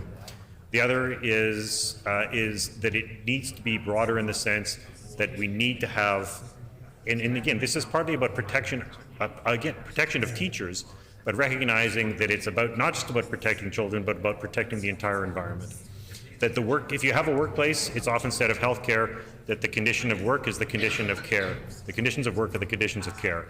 And if you don't have good conditions at work, you have bad conditions of care. And we're seeing that right now, places like Grace and elsewhere, where due to staffing shortages, people are burned out, people are losing or struggling to keep their compassion. These are real challenges that happen. But the same is also true of education, that you want to have a positive, you want to have a positive environment, and you need to deal with people who are either completely, their behavior is inappropriate, or their use of authority is inappropriate as well. And so part of that is guaranteeing that everybody in Manitoba has access to be able to say, to be able to report without fear, and on the issue of silencing people with NDAs especially, this is the degree of trauma that people can go through at work, the way people can be traumatized by being mistreated at work, being gaslit at work, losing their pension, losing their job. I urge everyone to read the Hansard from that committee, because you really see the depth, and it is all workplace. It is almost all workplace injuries that are happening. There were a couple of family situations, but it happened in every workplace. It happened in private workplaces, and it happened in public workplaces. It happened in education, healthcare. Order, please. I'm going to ask the member to pull back his comments to this specific bill. While I appreciate his concern around NDAs, I think he's sort of gone a little bit far in talking about that. I need him to specifically talk about this registry of teachers and what this bill itself is about. The Honourable Member for St. Boniface. Well, thank you, Madam Speaker, and I'll just add, the reason for this is simply that we want to make sure that if we're going to have a functioning registry, that people are able to speak up and they're not silenced. Because right now, it is extremely common to use, again, I'm sorry to bring up NDAs again, but within the context of the teachers registry, that it's very important that if the process is going to be fair, if the registry is going to work, that the organization, that the institution has access to all the relevant information, and that nothing can be held back. Which is why I asked that question of the minister earlier about whether people would be able to, if it is an effective quasi-judicial institution, if it actually functions as any form of court, then we should have total freedom of access to that information to ensure that the people in charge are actually able to make the very best decisions. So again, this is a bill that it is flawed. We do need to have, need to make sure that the processes are good, and there are two big holes in this bill so far, which, I mean, they could be remedied through amendments. One is to ensure that the conditions and everything else is set out in legislation. The other is to actually expand it to be able to protect teachers and to protect people more broadly in the workplace, and not simply to focus on the safety of children, because ultimately the safety of people who work in education is just as important. So with that, I will finish up. Thank you very much, Madam Speaker. The Honourable Member for Wolseley.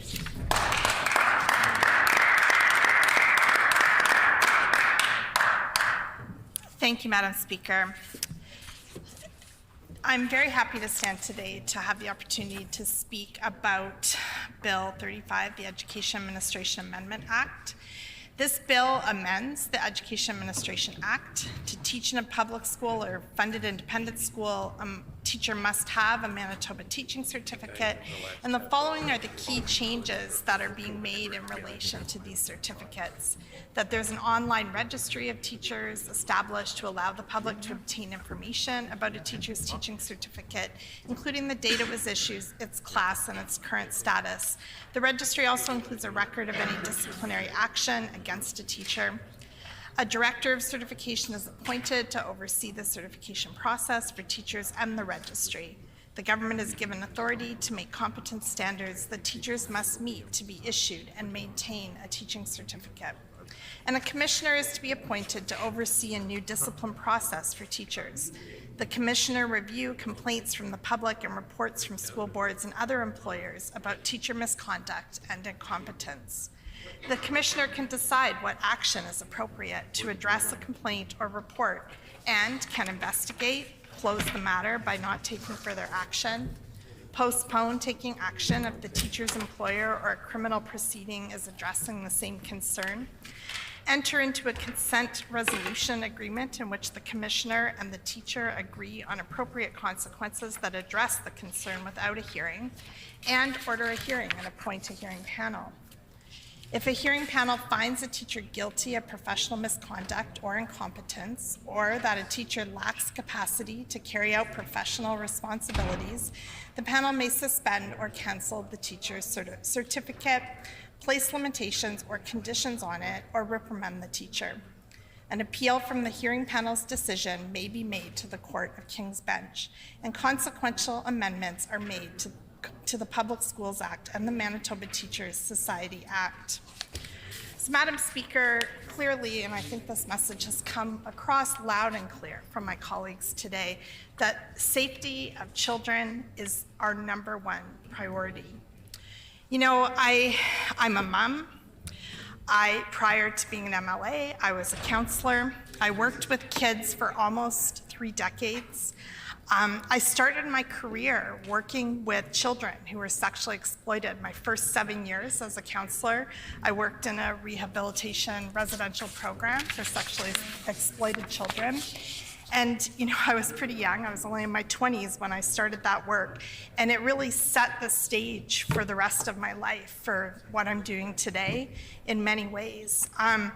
So there's no question where I stand on this issue of safety for children. Every child should feel safe in school and should be able to attend school. I want to say that teachers in general, the vast majority, I'd be willing to say probably 99.5% of teachers in the world are in it for the right reasons.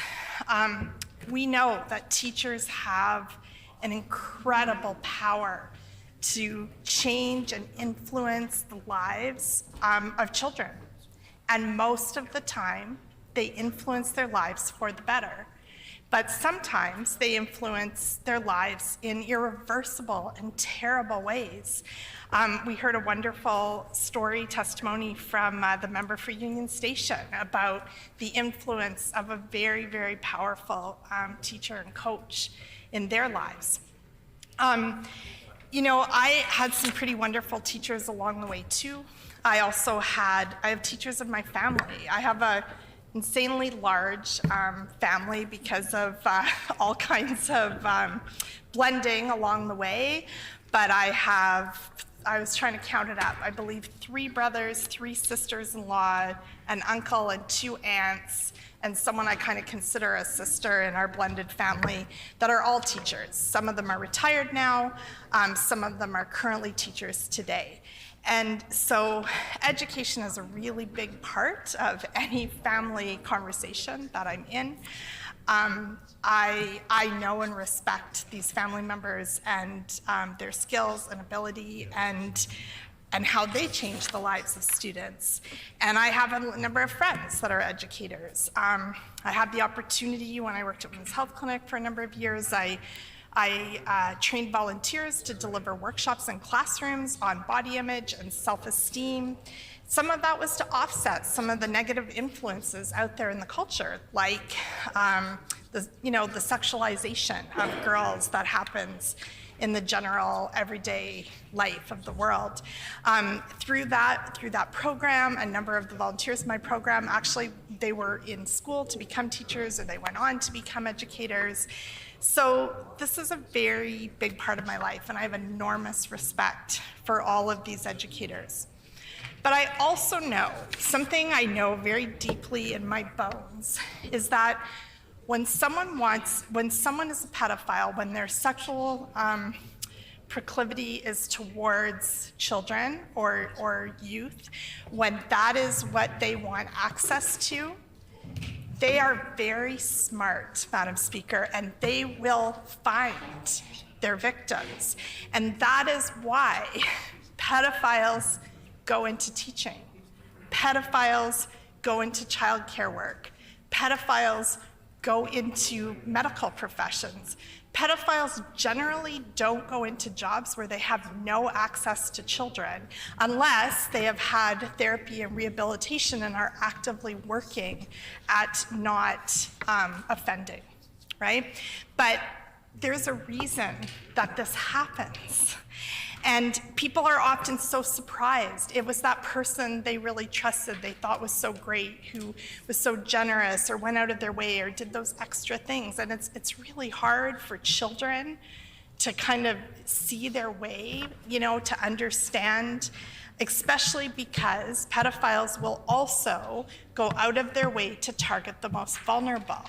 They're way more likely to go after a child whose parents don't seem to be around as much. They're way more likely to go after a child who perhaps doesn't know the rules or the laws, or is very, very lonely, or appears to not have a good support system, friends. So none of this happens by accident. And again, I'm going to say it again on the record, most teachers are incredibly generous people whose whole goal in life is to just teach children and make the world better for children. But sadly, we will find pedophiles in the teaching profession because it positions them perfectly to meet their victims. It's never an accident. And so we do, in fact, need to have things in place to protect children. Every child should feel safe in school and should be safe to attend school. We need mechanisms and structures in place to ensure that children are protected in our schools and ensure there's accountability for people that hurt children. We do support this bill and the principle of accountability that it reflects. But we also believe that teachers and educators do need to have a voice about any kind of disciplinary processes that affect them, how those processes will be designed. And it's really important that the representatives of teachers and educators need to have their voice heard in this process. They need to be at the table to ensure that voice is heard and the rights of all educators are respected. We're committed to listening to the concerns of their representatives, and we are also very interested in bringing forward amendments that might improve this bill. Again, the vast majority of teachers are committed to helping and protecting kids, and Manitobans see that every day in the great work that teachers, education assistants, and other educators do in the classroom with tens of thousands of students. But we must have accountability for those who break the rules. This bill would allow parents and students in Manitoba to be able to check on a teacher's disciplinary history and have a new way to bring forward misconduct complaints. It would also create an independent commissioner who would oversee that process. And as I said, we're listening to the concerns of teachers and educators who deserve to have a voice in the disciplinary processes they're subject to. And this bill just may need to have some amendments to ensure that it is first and foremost protecting children. We have heard that feedback from child protection groups that while this bill is very important, it isn't perfect.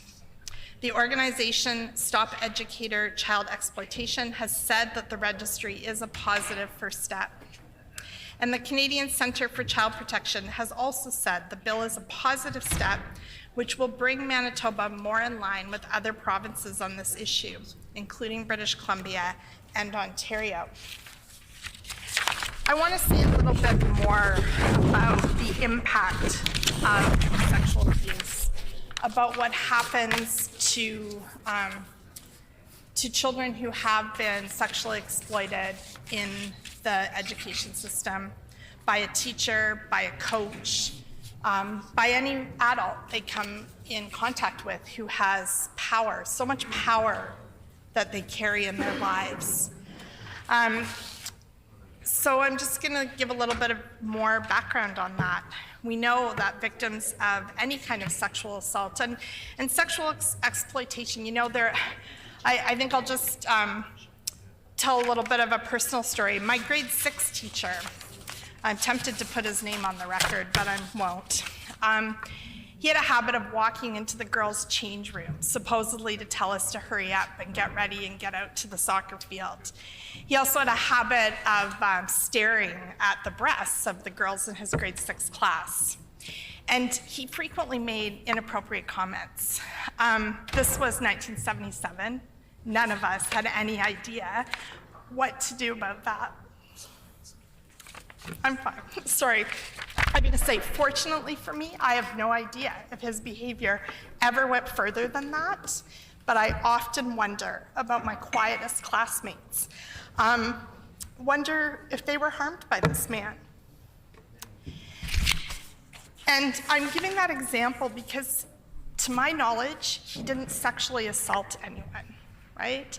But he said things and he did things and he created a space where it was dangerous to be a girl.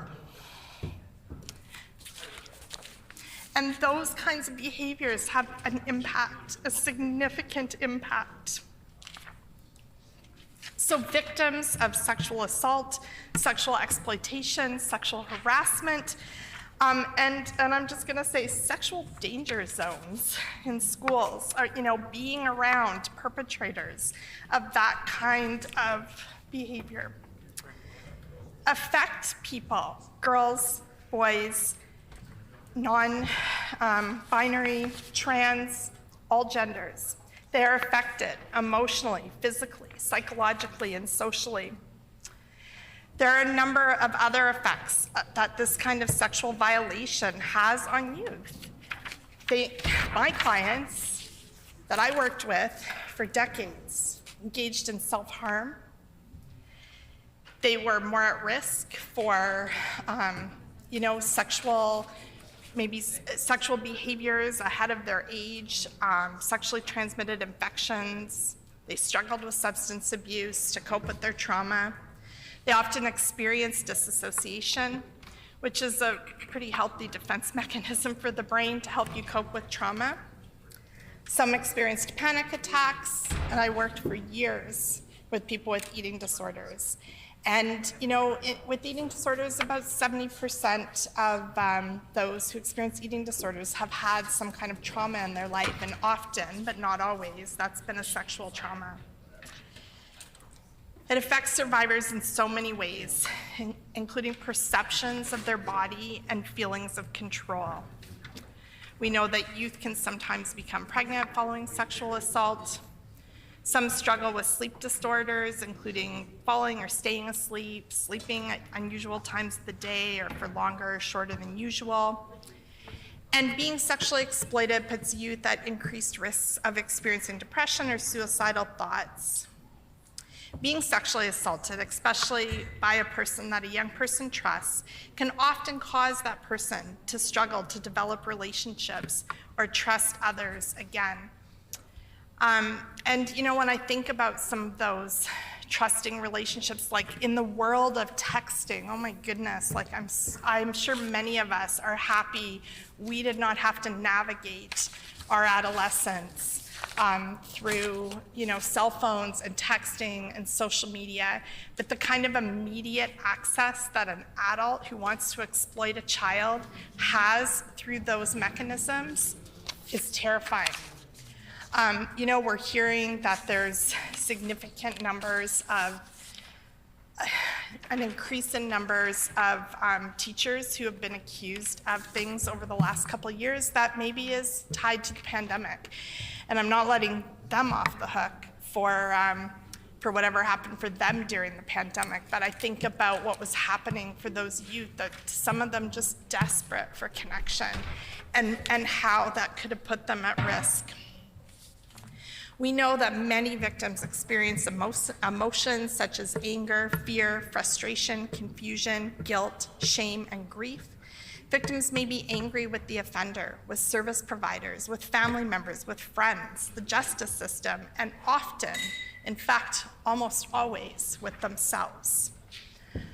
Oftentimes, victims are confused, they're unsure of what actually happened. And this is particularly true if the victim is young and is assaulted by a person they trust. And sadly, some victims, as we know, are, they go on to, they're suicidal, they're self-harming, they may experience a lifetime of PTSD or flashbacks. We know the research shows that the shock from victimization and trauma touch not only the victim, but family members, next of kin, neighbors, and acquaintances, and these effects can endure for a lifetime. I do want to say, if sometimes people do tune in and watch our debate. So I think as we're winding down the day, I want to make some comments for anybody who is paying attention to this. We know that if you've been a survivor, that you may have faced stigma in coming forward. You may have been blamed for being a victim. We know that, that you may not have been notified of supports available to you in the case of sexual assault. But it's important that you know that victims of crime, including sexual assault, have the right to access services provided by Manitoba Justice Victim Services, and that there are workers throughout the province. If there's any youth watching this, if any classes decided to tune in and look at the debate on this bill, I want to remind you this bill doesn't need to pass for you to get help. That it's very important that you speak to an adult that you truly trust who hasn't harmed you in any way, and to talk about what's happened to you, whether it's something that happened to you in the community by a family member or a friend, or happened to you in the schools. Anyone who has been a victim of sexual assault is not to blame and is worthy and deserving of support and care. Further to this bill, I do want to say that that we have received some suggestions from concerned family members. Some of these came in relation to Bill 224, the bill that the members on the other side of the House did not support and pass, which was to protect youth in sports for some of the same issues. And I hope that I hope they've had a change of heart around that. But some of the suggestions that have come in from family members that started when we initially brought that bill forward were, that these rules have to apply across the board. Any adults who have responsibility for children and have access to children need to follow the same rules and understand what is and isn't okay, and be held accountable when they harm. There were suggestions that teachers shouldn't be allowed to have players or students at their house. And I do know there's good teachers that have hosted students in their house, in their home with no harm. I also know that the grade 6 teacher I mentioned, he hosted an annual kind of barbecue for his students in the backyard of his home. It was very rural community. It was a short walk to his property from the school. And it was an annual event. And, to this day, I think about that. I think about that barbecue at his house. And I think nothing happened that I know of, but I don't know that. And I don't know if that was the beginning of making sure that somebody who maybe lived closer to him, understood where he lived. I have no idea what that was about. I remember not wanting to go. I remember thinking he was disgusting, and we were kind of afraid of him. But those of us that did talk about it, but we also kind of had to, because he was our teacher, and that's what he told us we were going to do on one of the last days of school in June. And I know it was an annual event. So it's really worth looking at the suggestion about, is it ever appropriate, and in what circumstances would it be appropriate or safe for teachers to host students in their home? Another suggestion that came in from community members was about if a teacher has their own child in the school where they teach, the principal or club supervisor should be informed so they can waive the policy about having classmates in their house. At the start of each school year during the first assembly, all students and staff should be informed that students aren't allowed to be at teachers' houses and that there's a tip line to report concerns. And parents should also be informed about this. Schools should try to host a survivor of abuse who's willing to come and speak at a high school. Hopefully during a student's 4 years in high school, they would hear a victim's story at least once. And again, these are suggestions that came forward from community members, obviously professional educators and professionals in preventing sexual abuse should be involved in helping develop some of these things. There's other prevention strategies that can be put in place as well. You know, schools and clubs could be implementing policies and education that just helps children and teenagers recognize signs of abuse, signs of grooming, and learn how to react in these situations.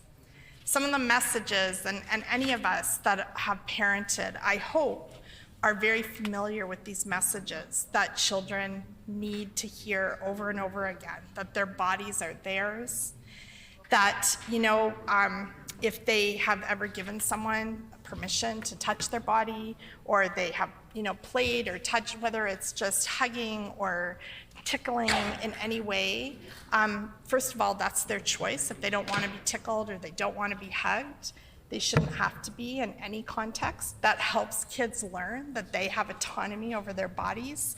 But if they've given permission for those activities, it doesn't obligate them to ever participate in that another time. We need to teach kids to trust their instincts. And we need to teach them that it's actually never, ever okay for an adult to be interested in them sexually and to make any kind of sexual behavior or remarks towards them. And another part of that education, you know, one of the struggles often for kids is that alcohol and drugs may help them or may cloud their own sense of boundaries and their own sense of judgment or autonomy, but also to be very cautious if adults are ever offering them drugs or alcohol and wondering about what their motive would be for that kind of behavior.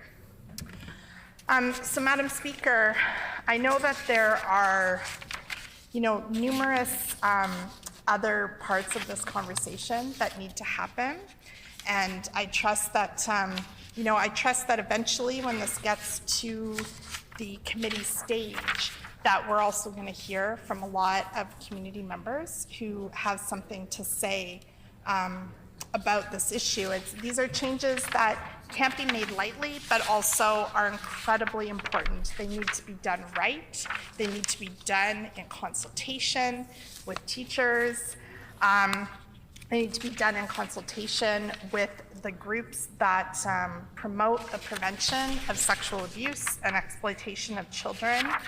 And they need to be done right. They need to be done right the first time so that we can have a real impact on the youth in this province. So, Madam Speaker, I am going to, I know my colleague wants to put a few words on the record, so I'm going to sit down now. Thank you for your time. I appreciated getting to speak on this very important issue. Thank you. The Honourable Member for Kiewit-Nook. Thank you, Madam Speaker, for the opportunity to share a few words on Bill 35, the Education Administration Amendment Act, Teacher Certification and Professional Conduct. When I first seen the legislation brought forward, one of the things, and I shouldn't say one of the things, many of the things that I first thought about is professional conduct. And for myself and my community and my constituent, largely my constituency, there is still a significant impact of the residential school system, the day schools, and the conduct that was brought upon students there was not given a second thought. It was not disclosed. Students that attended those schools were not believed, and they were told they were making up stories, and that didn't happen. And they had absolutely devastating impacts and intergenerationally impacted families for generations. And we're going to see that for generations to come. So Madam Speaker, in some cases it was traumatic. Some cases those students never came home. They never saw their families again. They were, and I'm going to say they were killed in those institutions and killed in those schools. So when we talk about safety and professional conduct in school, that is something that hits very close to home for a lot of Indigenous people and Indigenous communities and Indigenous students here in Manitoba. And I'm not going to sit here or stand here and talk about their stories, because that is their stories and their lived experiences to tell. But I will share something that my dad, when he attended a day school, was kind of subject to. In our When this matter is again before the House, the honourable member will have 28 minutes remaining. The hour being 5 p.m., this House is adjourned and stands adjourned until Monday, April 3rd at 1:30 p.m. And have a good break week.